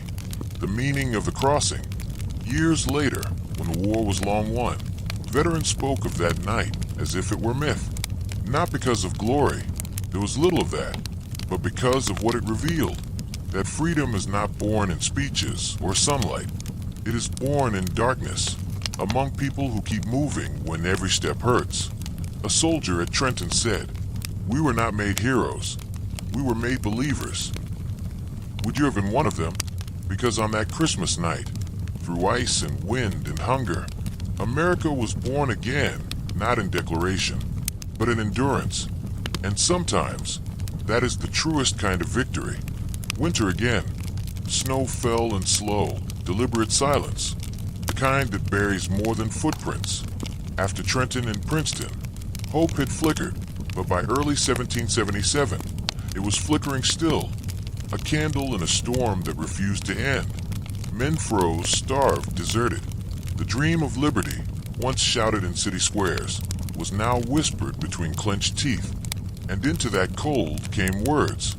Not bullets, not bread, just words, and they saved everything.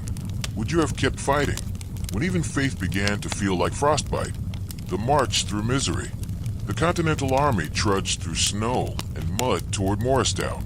Shoeless footprints stained the ice with blood. Blankets were rags, tents were riddled with holes, and food was memory. One soldier wrote, We sleep without straw. We starve without complaint. But still we stand. Washington rode among them, face gaunt, uniform threadbare, but posture unbroken. He said little. His silence was steadier than any speech. Yet even he knew morale was fading faster than powder. Would you have followed a leader who had lost more battles than he'd won, because he still stood taller than despair? The voice in the firelight. On a bitter night in December 1776, a thin man with ink-stained fingers sat by a dying campfire and began to write. His name again, Thomas Paine. He had marched with the army, seen the blood on the snow, heard men curse the cold, and question the cause. So he wrote what they could not. These are the times that try men's souls.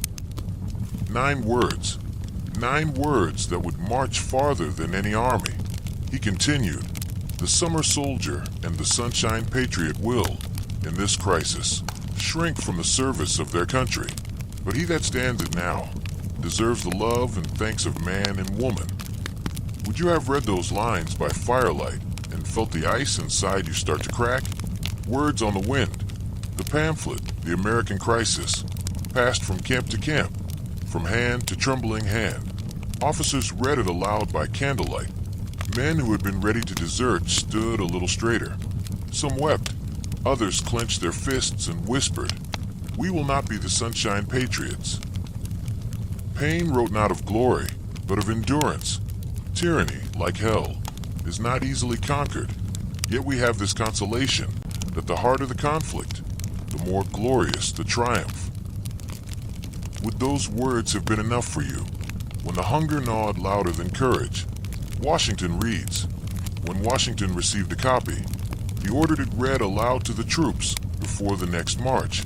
As the voice of a sergeant echoed through the ranks, men lifted their heads from their blankets. Even the snow seemed to pause.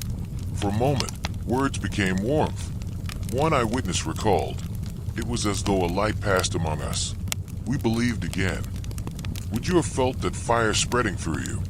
The one that turns fatigue into faith? The war of attrition. 1777 brought new battles, Brandywine, Germantown, and the loss of Philadelphia itself. The British marched into the city that had birthed independence, while Congress fled once more. To the world, it looked finished. But Washington's army, beaten, bleeding, still breathing, refused to vanish. Each night, they told themselves the same thing. We are still here. Sometimes that was enough. Would you have called that victory or denial? The power of the pen. Paine followed the army, writing wherever he could, in barns, in tents, by lanterns that barely flickered. He didn't fight with muskets. His weapon was endurance and ink. He reminded soldiers that freedom's value grew with every hardship endured. He reminded civilians that liberty demanded their faith, not just their applause. He wrote, "What we obtain too cheap, we esteem too lightly." Would you have agreed that suffering could give meaning to freedom? Hope from the north. Then a rumor, a whisper through the winter wind. A British army had surrendered at Saratoga. 2,000 miles away, another American force had triumphed. The news reached Washington's camp like a sunrise through snow. It wasn't victory everywhere, but it was proof that victory could happen. And sometimes, proof is all a starving man needs. Would you have believed again, even for one night? The meaning of the crisis.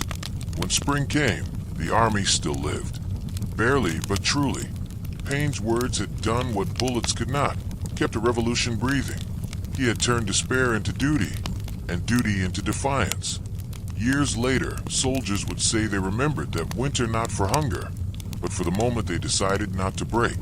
For the night they heard Paine's words and felt themselves become something more than men citizens. Would you have stood through that winter? Not for glory, not for pay, but for the idea that tomorrow might belong to those who endure tonight, because that winter proved something eternal. Empires are defeated not just by battles, but by people who refuse to stop believing when belief hurts most. And when the snow melted, the revolution breathed again. Autumn 1777.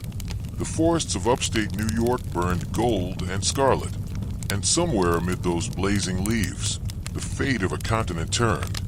For years, the Americans had fought alone, starving, stumbling, always outnumbered. But now, in these quiet northern woods, they would prove to the watching world that they could do more than survive. They could win.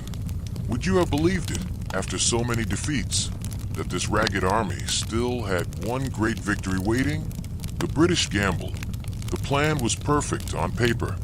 3 British armies, sweeping down from the north and west, would converge on the Hudson Valley, slicing rebellious New England away from the rest. General John Burgoyne, charming and confident, led the strike from Canada. He called his campaign a gentleman's march. He would dine on silver plate and celebrate Christmas in Albany. That was the plan. But the map lied. The wilderness didn't. Would you have dared to believe in your own map? Or in the mud under your boots? Into the woods. Burgoyne's army moved like a parade. Thousands of soldiers, wagons, and even officers' wives in carriages. But every mile southward, the forest closed in. American axemen felled trees across the narrow roads. Bridges collapsed. Carts sank in swamps. The gentleman's march slowed to a crawl. The hunters had become the hunted. Farmers and frontiersmen, called bush fighters by the redcoats, struck from the shadows, a shot from the trees, then silence. Burgoyne lost men every day without ever seeing his enemy's face.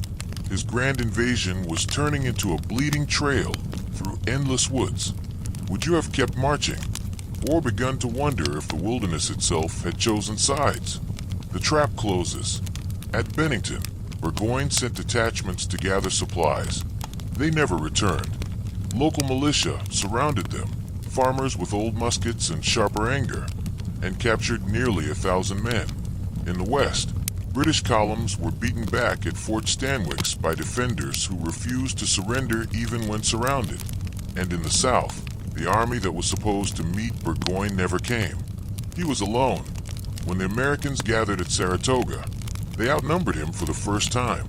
Their commander, Horatio Gates, was cautious, but his subordinate, Benedict Arnold, was not. Arnold was fire. He charged through the smoke, shouting, bleeding, unstoppable. One British officer wrote, "He rode like a demon through the storm." Would you have followed a man like that, reckless, brilliant, doomed to betrayal yet glorious before the fall? The Battle of Freeman's Farm, September 19th. The air smelled of gunpowder and autumn leaves. British bayonets glittered between the trees, but the Americans held. Daniel Morgan's riflemen, men who could shoot the eye from a squirrel at 200 yards, cut down officers before they could give orders. Burgoyne won the ground, but lost too much blood to call it victory. 3 weeks later, October 7th, they met again at Bemis Heights. This time, the British line broke. Arnold, disobeying orders, led a charge that shattered the redcoats' flank. He was shot in the leg, but his courage broke Burgoyne's heart. Surrounded, starving, out of hope, Burgoyne surrendered his entire army of 6,000 men. Would you have believed it if you'd seen it? That farmers, tradesmen, and runaway apprentices had just forced an empire to its knees? The news that crossed the ocean. When word reached London, silence filled Parliament. One man muttered, "We have lost America." Another whispered, "No, we have created it." Across the Atlantic, in Paris, Benjamin Franklin smiled behind his spectacles. For months he had begged for France's aid. Now, with Saratoga's proof, the begging was over. The world's most powerful monarchy would now fight beside a republic of farmers. The treaty signed in February 1778 declared, "The cause of liberty is the cause of all mankind." Would you have trusted the French, your former enemies, to save your revolution? A global war. Saratoga turned a rebellion into a world war. French fleets challenged Britain in the Atlantic. Spain and the Dutch Republic followed. British soldiers who once marched through American forests now bled in the Caribbean, the Mediterranean, and India. The empire was cracking under its own weight, and in every American camp, soldiers whispered a single word with reverence, Saratoga. Because for the first time, they had proof that the impossible could be done. Would you have felt pride? or the sudden weight of realizing the world now expected you to win. The meaning of Saratoga. The victory did not end the war, but it changed everything about it. It turned hunger into hope. It told the world that liberty was not a dream. It could bleed, fight, and endure. And it told the Americans something deeper. They were no longer rebels. They were a nation. One soldier said quietly as the prisoners marched past, "We have seen the mighty fall, and we will never bow again." Would you have felt that truth settling in your bones? That no empire lasts forever, and no people remain slaves if they refuse to? Because in the forests of Saratoga, among muskets and maple leaves, the world's balance tipped. And though the guns fell silent that day, the echo carried across oceans, a sound the world still hears, the sound of freedom proving itself possible. Snow fell without mercy. By December 1777, Washington's army limped into a valley 30 miles northwest of Philadelphia, a place soon to be known as Valley Forge. To the soldiers, it might as well have been the end of the world. They came barefoot, half-starved, wrapped in blankets that stank of rain and smoke. Some carried muskets without flints. Others carried nothing at all. And yet, this is where America would learn how to fight. Would you have marched into that valley, knowing that most who entered would not come out the same? The frozen graveyard.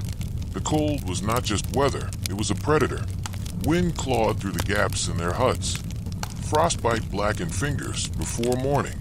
Men froze to death beside their fires, their comrades too weak to bury them until the ground thawed. The smell of rot mingled with the scent of wood smoke and boiled leather.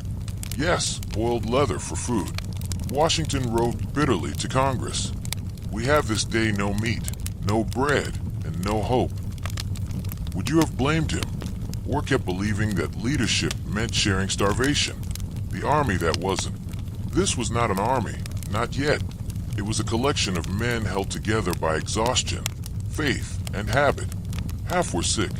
Many were naked beneath their rags. Smallpox swept through the camp like a shadow no musket could kill. A surgeon recorded, "We amputate daily. We pray hourly." And yet every dawn, they formed ranks, if only to prove they could still stand. Would you have stood beside them, with frost in your beard, your stomach a hollow drum, your flag frozen stiff above the snow? The leader alone. Washington walked the camp daily, his boots cracking ice with every step. He visited the sick, shared what little bread remained, and promised the men that the cause still lived. He did not shout, did not weep. He simply endured, and in doing so, taught others how. When Congress sent only excuses instead of supplies, Washington wrote, "Unless some great change takes place soon, the army must dissolve." But the change was already coming, not from Congress, not from heaven, from a stranger with a thick accent and a soldier's spine. Would you have trusted a foreigner to save your army when your own leaders had failed? The Prussian miracle. In February 1778, a carriage arrived at Valley Forge carrying a man with a powdered wig, gleaming boots, and a letter of introduction from Benjamin Franklin. His name, Baron Friedrich von Steuben, a Prussian officer who had trained with Europe's finest armies. He spoke little English, but what he lacked in words, he made up for in fire. Each morning, von Steuben stormed across the parade ground shouting commands in German and French, while aides scrambled to translate. He cursed, corrected, and drilled the men until their ragged lines began to move like a single heartbeat. He taught them to load, aim, and fire in 15 seconds flat. He replaced chaos with rhythm, despair with discipline. One private wrote, "We came to Valley Forge as farmers. We left as soldiers." Would you have endured the drilling, the shouting, the exhaustion, to trade survival for strength? The fire within. It wasn't just military skill that changed them. It was dignity. Von Steuben treated the soldiers as men who could learn, not as pawns to be sacrificed. He insisted they be fed before officers, clothed before clerks. He said, "The soldier is the soul of the army." And slowly, something invisible began to thaw. The men started saluting again, not from fear, but pride. Songs returned to the campfires. Letters home spoke not of misery, but of purpose. Would you have felt that spark? The one that tells you you're part of something greater than pain. The turning point. By spring, the army that had limped into Valley Forge could march like clockwork. They emerged lean, scarred, and silent, but united. Each man carried not only his musket, but the memory of the winter that should have killed him. When British scouts saw the Continentals march again, they whispered, "They are different now." And they were. The frost had burned away the weak. What remained was iron.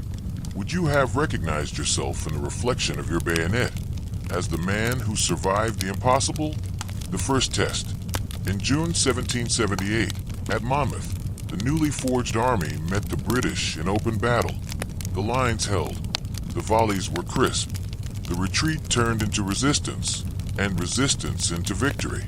Von Steuben watched from horseback, tears freezing on his cheeks. He had given them the tools. Now they wielded them. Washington rode among the ranks, his sword lifted, his voice steady. "Stand fast, my boys. Stand fast." They did. Would you have stood there, heart hammering, knowing that the winter's pain had bought you this moment? The meaning of Valley Forge.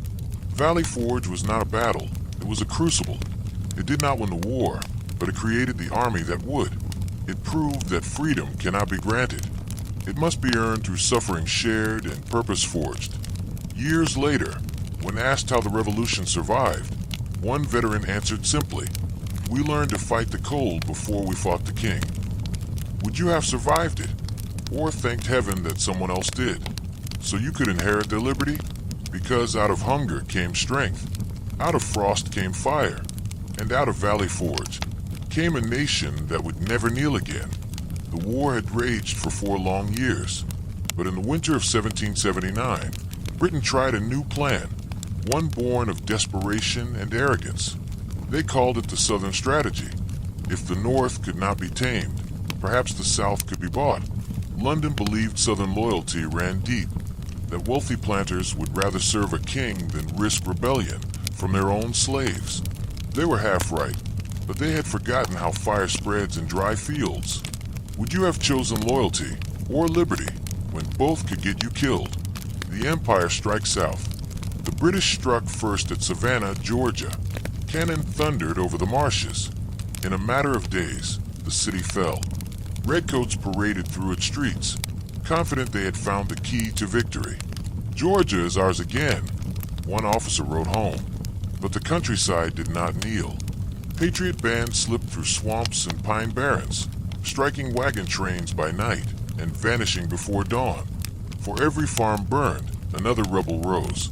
Would you have fought from the shadows, knowing you could never win in the open? Charleston's fall. Next came Charleston, the jewel of the South, its harbor gleaming with merchant sails, its mansions filled with wealth and fear. In early 1780, Sir Henry Clinton arrived with 8,000 troops and a navy to match. He encircled the city like a tightening noose. Inside, General Benjamin Lincoln commanded 6,000 defenders, brave, hungry, doomed. The siege dragged for weeks. Bombs rained through the night. Hunger hollowed every face. When surrender came in May, it was the largest in the war. Nearly 6,000 Americans marched into captivity. London rejoiced. The rebellion, they said, was broken, but the South was about to teach them what it means when a war turns personal. Would you have surrendered or starved behind your walls, waiting for rescue that never came? The war turned savage. After Charleston, British troops spread across the Carolinas, promising amnesty to those who swore loyalty and punishment to those who refused. Families divided overnight. Fathers joined one side, sons the other. Neighbors denounced neighbors. And into this chaos rode Banastre Tarleton, the young British dragoon with a green uniform and a taste for terror. At Waxhaws, his cavalry cornered retreating patriots. When the Americans tried to surrender, Tarleton's men cut them down anyway. Bayonets, sabers, screams, no mercy. From that day forward, his name became a curse whispered by mothers to frighten their children. Sleep, or Tarleton will come. Would you have begged for mercy, or sworn you'd never grant it again. The rise of the ghosts. In the low-country swamps, resistance changed shape. Francis Marion, a wiry Carolinian with sharp eyes and quieter feet, struck the enemy where they least expected. He became known as the Swamp Fox. His men appeared from the reeds, burned British supply depots, freed prisoners, and vanished into the mist. Plantation overseers loyal to the crown began sleeping with rifles by their beds. Another leader, Thomas Sumter, the Gamecock, turned his militia into a force of vengeance. They rode hard, fought dirty, and never waited for orders from Philadelphia. In the Carolina night, gunfire and torchlight marked the border between loyalty and survival. Would you have joined them, knowing you might never again see your home, your family, your peace? Blood for blood. By the summer of 1780, the South had become a cauldron. Loyalist and patriot militias hunted each other with no quarter given. Barns burned. Crops vanished. Prisoners were hanged from oak limbs as warnings. The Revolution's noble ideals, liberty, justice, virtue, drowned in a swamp of revenge. One preacher wrote in despair, "The war in the South hath lost its soul. Brother kills brother, and the devil counts the votes."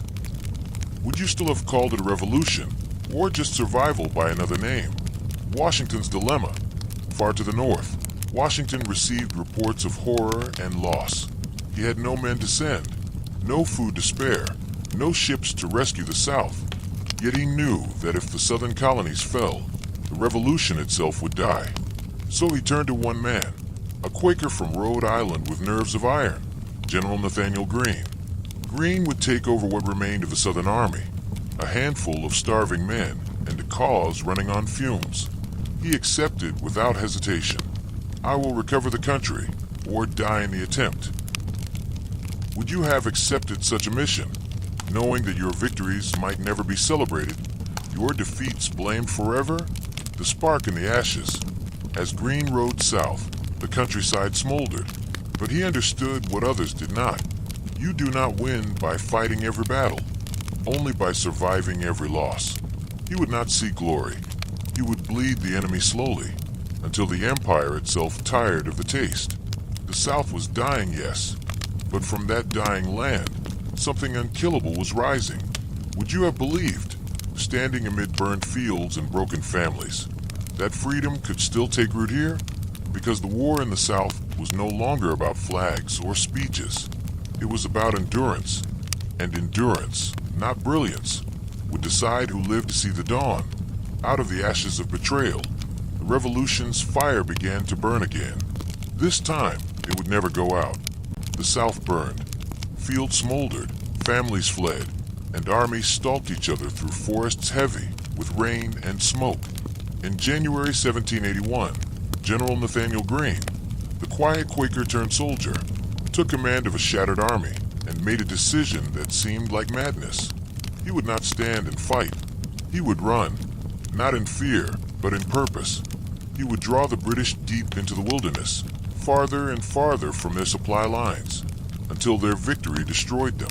Would you have trusted a general who promised not triumph, but endurance? The pursuit begins. Lord Cornwallis, commanding the British forces in the South, was proud, relentless, and desperate for one decisive blow.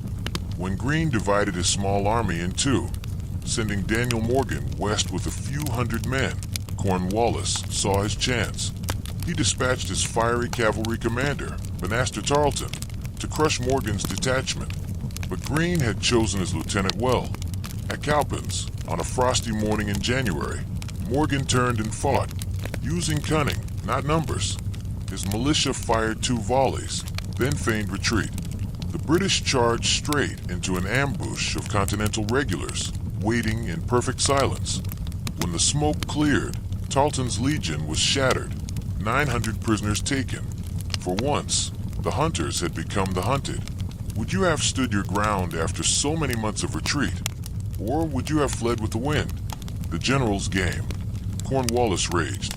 He burned his own baggage train to move faster, chasing Greene across rivers and ridges, refusing to rest. What he didn't realize was that Greene wanted him to follow. Every mile north carried the British farther from their supplies and closer to exhaustion. It became a race through the Carolina wilderness, men sinking ankle-deep in mud, sleeping on frozen ground, marching until dawn. The locals called it the Race to the Dan, named for the river that marked the Virginia border. Would you have marched through sleet and swamp, knowing you were bait in your own commander's trap? The River of Salvation. By February, Greene's men had no food, no shoes, and no strength left. The Dan River lay ahead, wide, cold, and flooding. Behind them, the British cavalry thundered closer each hour. At dawn, Greene's vanguard reached the ferry crossings first, throwing planks across rafts and pushing cannon through icy water. By nightfall, the last American boats shoved off, just as Cornwallis's vanguard appeared on the opposite bank. The British stood fuming, muskets in hand, watching the rebels drift safely away. The river between them glittered like a wall of mercy. One officer later wrote, "We were within a hair's breadth of ending the rebellion, and yet we lost it to the river." Would you have dared to look back, knowing that a few minutes' delay might have cost the revolution itself? The turn of the tide. Greene regrouped on the Virginia side, his men half dead but alive. Now, for the first time, he had food, reinforcements, and a chance to strike back. Cornwallis, worn down by endless pursuit, found himself deep in hostile country, his army starving and frayed. Greene crossed the Dan again in March, this time marching toward his enemy. He no longer ran. He hunted. Would you have found the strength to turn around and face the monster that had chased you for months? The Battle of Guilford Courthouse. March 15th, 1781. The fog hung low over the fields near Guilford Courthouse, North Carolina. Greene's men stood in three lines, militia in front, Continentals behind. He knew many would break. He planned for it. The first two lines were bait, the third, the trap. When the British advanced, the militias fired and fled, just as Greene expected. Then the main line held. The fighting raged for hours, through woods choked with smoke. Muskets flashed like lightning in fog. When Cornwallis finally forced the field, the ground was red with British blood. He had won, but at a price he could not afford. 1/4 of his army lay dead or wounded. Would you have called that victory, or the beginning of defeat? The master of endurance. Greene withdrew in good order, smiling grimly.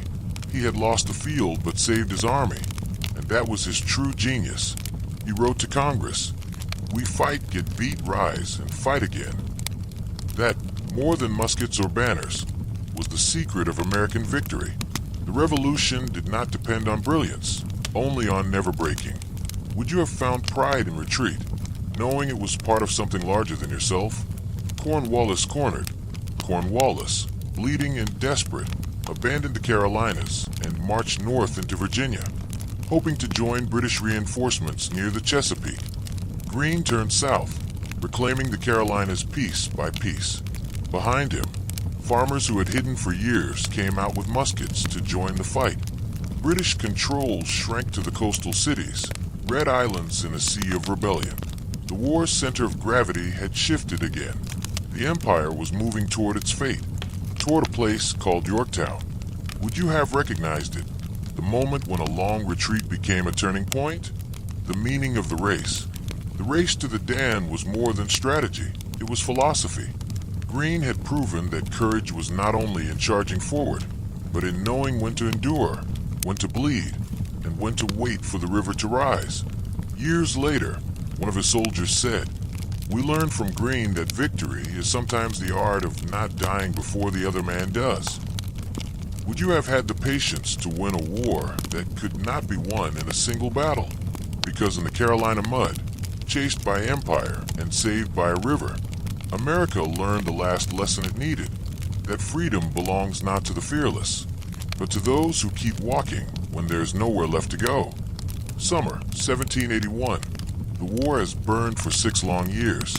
The fields are empty, the rivers thick with silt, and even the wind seems tired of carrying the smell of gunpowder. Yet something stirs, a whisper through the ranks, a rumor that the end may finally be near. The threads of rebellion, scattered and frayed, are about to be drawn together into a single, unbreakable cord. And at its center stands a man who has learned to wait for destiny, George Washington. Would you have believed, after 6 years of hunger and defeat, that one more gamble could end it all? The British corner themselves. Far to the south, Lord Cornwallis marched his weary redcoats northward from the Carolinas, his army torn by disease and desertion. He needed rest, reinforcements, safety.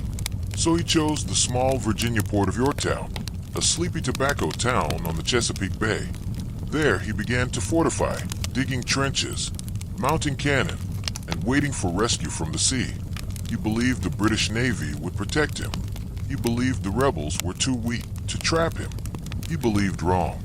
Would you have trusted the sea to save you, or feared that the tide itself had turned? The conspiracy of silence.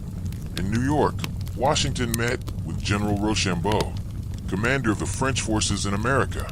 The Allies faced a choice: strike New York, heavily defended, or gamble everything on a southern march. If they moved south, they might trap Cornwallis. If the French fleet failed to control the Chesapeake, the plan would collapse completely. Washington hesitated only once, then whispered to his staff, "We will risk everything." The decision was made, but to succeed, they needed one weapon more powerful than muskets: secrecy. Washington spread false reports of a New York attack, deceiving even his own officers. The British in Manhattan saw the campfires glowing across the Hudson and assumed they were next. Meanwhile, the real army, French and American alike, slipped quietly south. Would you have followed that road, not knowing if it led to victory or to annihilation? The March of Shadows.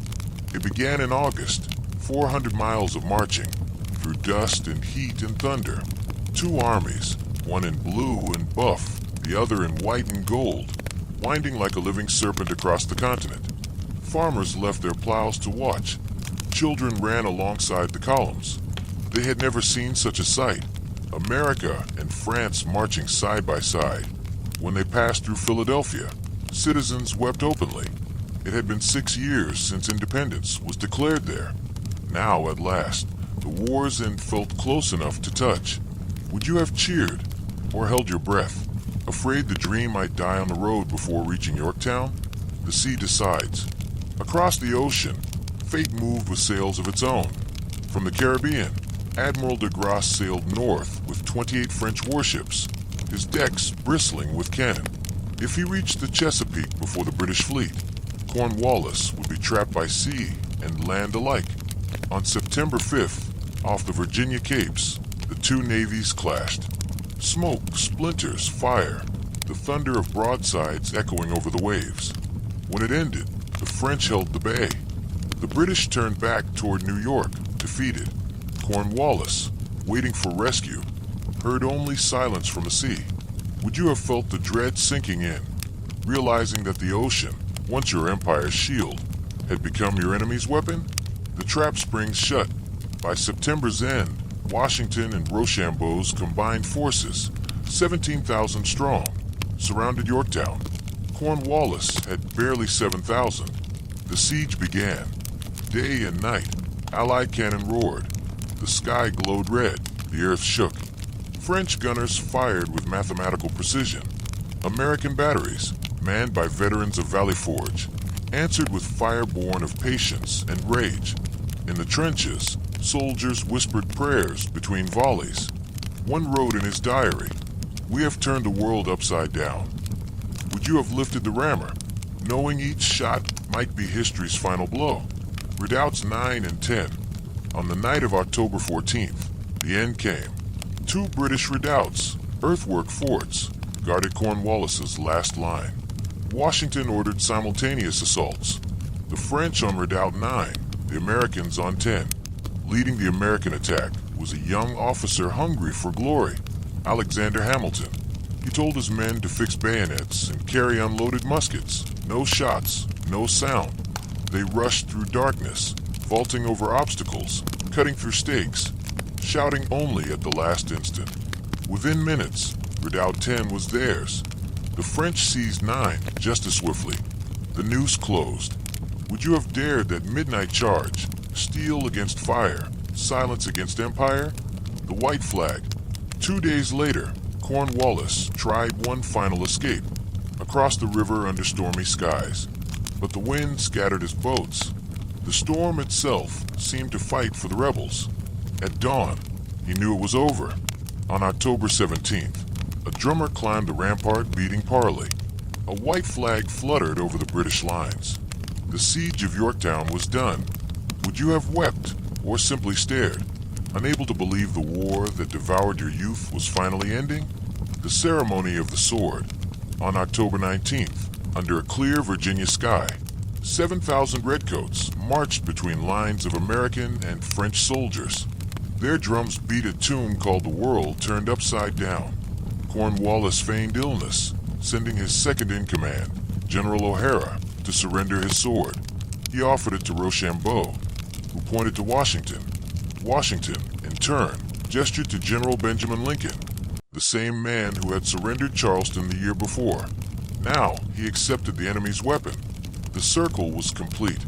Would you have understood the poetry of that moment? That history sometimes waits to balance its own scales? The sound that echoed forever. When the last British drumbeat faded, silence fell over Yorktown. Men looked at one another, dazed. After 8 years of agony, they had done it. The impossible. A nation had been born out of hunger, defiance, and sheer will. Would you have realized, standing in that quiet field, that the world had truly turned upside down? Because at Yorktown, the revolution did not just defeat an empire, it proved that endurance can rewrite destiny, and that when ordinary people refuse to kneel, even kings must bow. Yorktown fell silent. Smoke drifted from broken ramparts. The echo of drums and cannon faded into the tide. After 8 years of blood and hunger, the revolution's greatest battle was won. But the war, the real one, had only just begun. Not of muskets and bayonets, but of memory and meaning. Would you have celebrated or wondered what victory truly costs when the cheering stops? The war that wouldn't end. Even after Cornwallis surrendered, British troops still held New York, Charleston, and Savannah. No formal peace existed, only exhaustion. Washington's army waited in cold camps, their pay months overdue. Food was scarce. Rumors spread that the British might strike again, or that Congress might collapse before paying its soldiers. One officer wrote bitterly, "We have won independence. Now who will win bread?" Would you have trusted the government you fought for when your belly was empty and your promises unpaid? The world reacts. In London, the news of Yorktown struck like a cannonball through Parliament. Prime Minister Lord North, upon hearing the dispatch, reportedly cried out, "Oh God, it is all over." He was right. In the months that followed, political support for the war crumbled. Britain's debt soared. Its army stretched thin across India, the Caribbean, and Europe. King George III still dreamed of conquest, but the empire was bleeding out. Would you have surrendered the empire's pride, or doubled down to prove it still ruled the world? Diplomacy in the shadows. Across the Atlantic, peace talks began in Paris. The American delegation, Benjamin Franklin, John Adams, and John Jay, faced an impossible puzzle: how to win independence without becoming a puppet of France, whose aid had saved them, but whose ambitions were vast. In rooms thick with tobacco smoke and political perfume, the negotiators played a delicate game. France wanted to limit America's westward expansion. Spain wanted the Mississippi. Britain wanted to keep its trade routes alive. The Americans wanted everything. Adams said quietly, "We must be cunning, or we shall be colonies again, only with new masters." Would you have trusted your allies, or feared that friendship ends when victory begins? The treaty takes shape. Franklin, patient and sly, charmed his French hosts while secretly negotiating with the British behind closed doors. Adams demanded boundaries stretching to the Mississippi River. Jay insisted Britain recognize American sovereignty outright. After months of tension and betrayal, they succeeded. On November 30th, 1782, the preliminary Treaty of Paris was signed. It granted the United States independence, vast western lands, and the right to fish the rich banks of Newfoundland. Britain kept Canada and its pride. Would you have signed, knowing peace meant forgiving the enemy who had burned your home? The cost of freedom. Peace came slowly. British ships still lingered in harbors. Loyalists, neighbors who had sided with the crown, fled north to Canada or across the sea. Some wept as they boarded ships, leaving behind the only land they'd ever known. Others cursed the new nation that called them traitors. Would you have pitied them or cheered their departure? In the countryside, thousands of enslaved people who had followed British promises of freedom were abandoned to uncertain fates. Some were recaptured. Others vanished into forests or fled north with loyalist caravans. The revolution had declared that all men are created equal, but the truth still bled on the plantations. Would you have celebrated liberty while chains still clinked in the fields? The soldiers forgotten, Washington's men, the ones who had marched barefoot through snow and mud, now waited for pay that never came. Some muttered of mutiny. They had fought for liberty, but found only hunger. When word spread that officers planned to demand back pay by force, Washington rode into their meeting hall uninvited. He stood silent, then drew a letter from his coat. Before reading, he reached for his spectacles and said softly, "Gentlemen, you must pardon me. I have grown gray in your service, and now find myself growing blind." The room fell silent. Men wept. The mutiny dissolved. He had once again saved the revolution, not with muskets, but with grace. Would you have followed a man who fought with humility instead of pride? The farewell. In November 1783, the last British ships sailed from New York, carrying redcoats and refugees into the gray Atlantic mist. For the first time, the continent was free of empire. A month later, in Annapolis, Washington appeared before Congress. He stood tall, his hair turned silver, and handed over his commission. "Having now finished the work assigned me," he said, "I retire from the great theater of action." Kings do not resign, but he did. Would you have had the strength to give up power after earning it through war? The birth of uncertainty. Peace settled, but peace is not the same as stability. The new nation was broke. Its government, the Articles of Confederation, was weak, unable to tax or enforce its own laws. States quarreled. Farmers rebelled. The army disbanded into poverty. Independence had been won. Unity had not. One delegate warned, "We have run from the lion's den, only to wander among wolves." Would you have believed that the hardest part of revolution begins after the victory? Because the Treaty of Paris ended a war, but began a harder struggle to turn ideals into government and dreams into something that could last. The muskets were silent now, but the questions they raised were only beginning to speak. The guns had gone silent, but peace brought no rest. The fields lay ruined, the treasury empty, and the people, those same people who had bled for liberty, now argued over what liberty actually meant. The war had forged independence, but not unity. The 13 states, bound loosely by a fragile Articles of Confederation, pulled in 13 different directions. The revolution had defeated a king. Now it had to survive its own freedom. Would you have believed that after all the battles, the greatest danger to America would come from within? A nation of debts and dreams. The war left behind more than graves. It left debt, mountains of it. Farmers who had fought for liberty returned to find their land taxed, their barns empty, their money worthless. The currency, called continental dollars, was so devalued that people joked it was not worth a continental. Merchants wanted repayment in gold, but gold was gone. Veterans begged Congress for wages that would never come. In Philadelphia taverns, people whispered, "We won the war and lost the peace." Would you have kept believing in the revolution when your freedom came with hunger and debt? The weak link, the Articles of Confederation, written during the war, gave Congress almost no power. It could declare independence, but not enforce laws. It could borrow money, but not collect taxes. It could ask states for troops, but not command them. Each state guarded its own interests like a jealous monarch. Virginia ignored Massachusetts. New York taxed imports from Connecticut. The United States existed only on parchment. One delegate sighed. We are not one nation, but 13 squabbling republics wearing the same flag. Would you have trusted such a fragile government, or longed for a strong hand to bring order? Shays' Rebellion. In western Massachusetts, that longing turned to fury. The year was 1786. Veterans, men who had marched with Washington, now found themselves crushed by debt and taxes. Courts seized their farms. Sheriffs sold their tools. So they rose again, led by a former captain named Daniel Shays. They marched on courthouses, demanding relief. To them, rebellion was the only language left. The state militia fired on them. Blood stained the snow once more, not British red, but American red.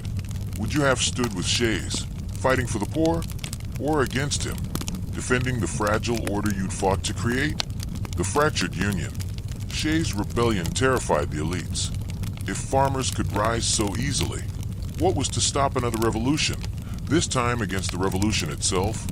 George Washington, watching from Mount Vernon, wrote, "There are combustibles in every state, which a spark might set afire." Foreign powers watched, amused. Britain refused to leave its forts in the west.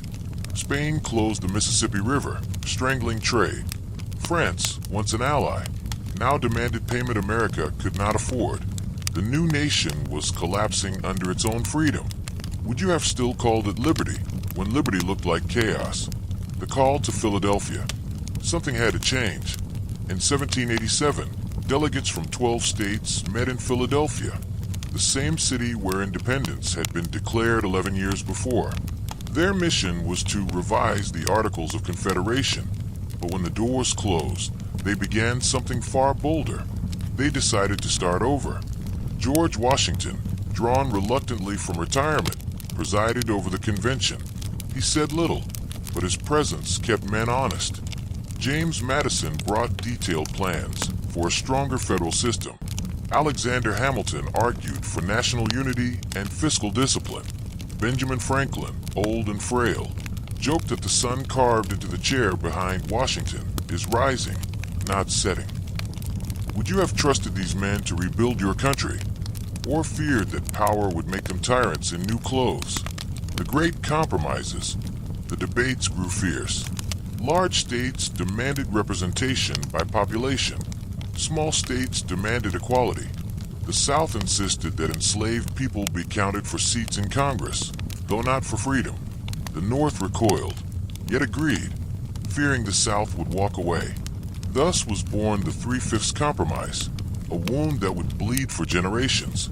The Great Compromise created two houses of Congress, one for people, one for states. The Constitution took shape like a living argument, imperfect, but alive. Would you have signed such a document, knowing it betrayed some so others could be free? The battle for ratification. When the Constitution was sent to the states, war broke out again, not with muskets, but with words. Federalists, like Hamilton and Madison, argued that a strong central government was the only way to preserve liberty. Anti-Federalists, like Patrick Henry, thundered that it would destroy it. "Beware," Henry cried, "lest you exchange one tyranny for another." To calm fears, Madison promised a Bill of Rights, 10 amendments that would protect speech, faith, and the press. One by one, the states ratified. The Union held. Would you have voted yes or no, knowing you were choosing the shape of every generation to come? The new beginning. On April 30th, 1789, in New York City, George Washington stood on a balcony and took the oath of office as the first president of the United States. He placed his hand on a Bible and whispered, "So help me God." The crowd below wept and cheered. The man who could have been a king had chosen instead to be a servant. The revolution at last had found its government, not perfect, not peaceful, but enduring. Would you have felt pride or fear, watching power pass not through bloodlines, but through ballots? Because revolutions are not truly won on battlefields, but in the long, quiet years after. When a people learned to govern themselves and to keep the fire alive without letting it consume them, the muskets were gone, the Constitution was born, and the world, watching from across the sea, realized the impossible had been done. The cannons were silent, the flags that once fluttered above smoke and snow now hung in sunlight. Children played on the fields where their fathers had fallen. The revolution, that long, desperate gamble, had finally settled into history. And yet history did not end. It had only begun. Would you have felt peace? Or would you have missed the sound of the drums that once gave your suffering meaning? The founders fade. One by one, the heroes of the war passed into memory. Washington retired to Mount Vernon, choosing the plow over the sword. Franklin died in Philadelphia, his city humming with the ideas he had sparked. Adams and Jefferson, rivals, brothers, visionaries, lived to see their creation tested and twisted, only to die on the same day, July 4th, 1826. Exactly 50 years after independence was declared, as if the nation itself had chosen the moment. Would you have smiled at that symmetry, or trembled, sensing how fragile all human triumphs really are? The promise and the shadow. The new republic grew, and with it grew contradiction. Freedom, yes, but only for some. The same declaration that proclaimed all men are created equal was read aloud in fields where men and women remained in chains. Native nations were driven from their homelands as settlers pushed westward, carrying both liberty and loss in their wagons. The revolution had opened the door to new worlds and new wounds. One preacher warned, "The sins of our birth will haunt our posterity." Would you have believed that the unfinished promises of 1776 would demand new revolutions of their own? The fire spreads. Across the ocean, kings trembled. The French, inspired by America's defiance, lit their own torch of rebellion. In Haiti, enslaved men and women rose up, shouting for the same liberty the Americans had claimed. Everywhere, people asked the same question the colonists once whispered in taverns and churches. Why not us? Would you have recognized that your war had ignited the world? The Republic tested. The United States learned that winning freedom is easier than governing it. Political parties clashed, Federalist versus Republican, Hamilton against Jefferson, liberty against order. The new Constitution bent, but did not break. The young nation survived its storms, rebellions, crises, wars, because it had been born in them. Washington once wrote, "The preservation of the sacred fire of liberty is committed to the hands of the American people." Would you have trusted that sacred fire to future generations, knowing how easily it can consume what it was meant to protect? The long echo of courage, from Valley Forge to Yorktown, from Philadelphia to the Mississippi. The story of the Revolution became legend. School children learned the names of heroes. Artists painted the crossing of the Delaware. Writers called the founders demigods. But beneath the marble and myth were ordinary souls, soldiers, wives, slaves, farmers, who had simply refused to stop believing. They were the revolution's heartbeat. Would you have been one of them? The nameless who carried history on their backs? The meaning that endures. Centuries later, the world still argues over what the revolution truly meant. Was it liberty for all, or liberty for the few? Was it the birth of equality, or merely its promise? Each generation must answer again, with its own courage and conscience, because the fire lit in 1776 does not rest. It demands tending always. Would you have the strength to guard it, knowing that liberty is never finished, only borrowed from those yet to come? The final reflection. As night falls over the republic that revolution built, you can almost hear the echoes. The river ice cracking under oars, the distant crack of muskets at Saratoga, the soft rustle of parchment in a hot Philadelphia room. Each sound whispers the same question across centuries. What would you have done? Would you have stood when the world told you to kneel? Because the revolution was never just about a nation. It was, and is, about the human heart's refusal to accept chains. The quiet, unyielding belief that ordinary people can rewrite destiny. And that fire, that small, stubborn flame, still burns tonight in every soul that dares to imagine something better.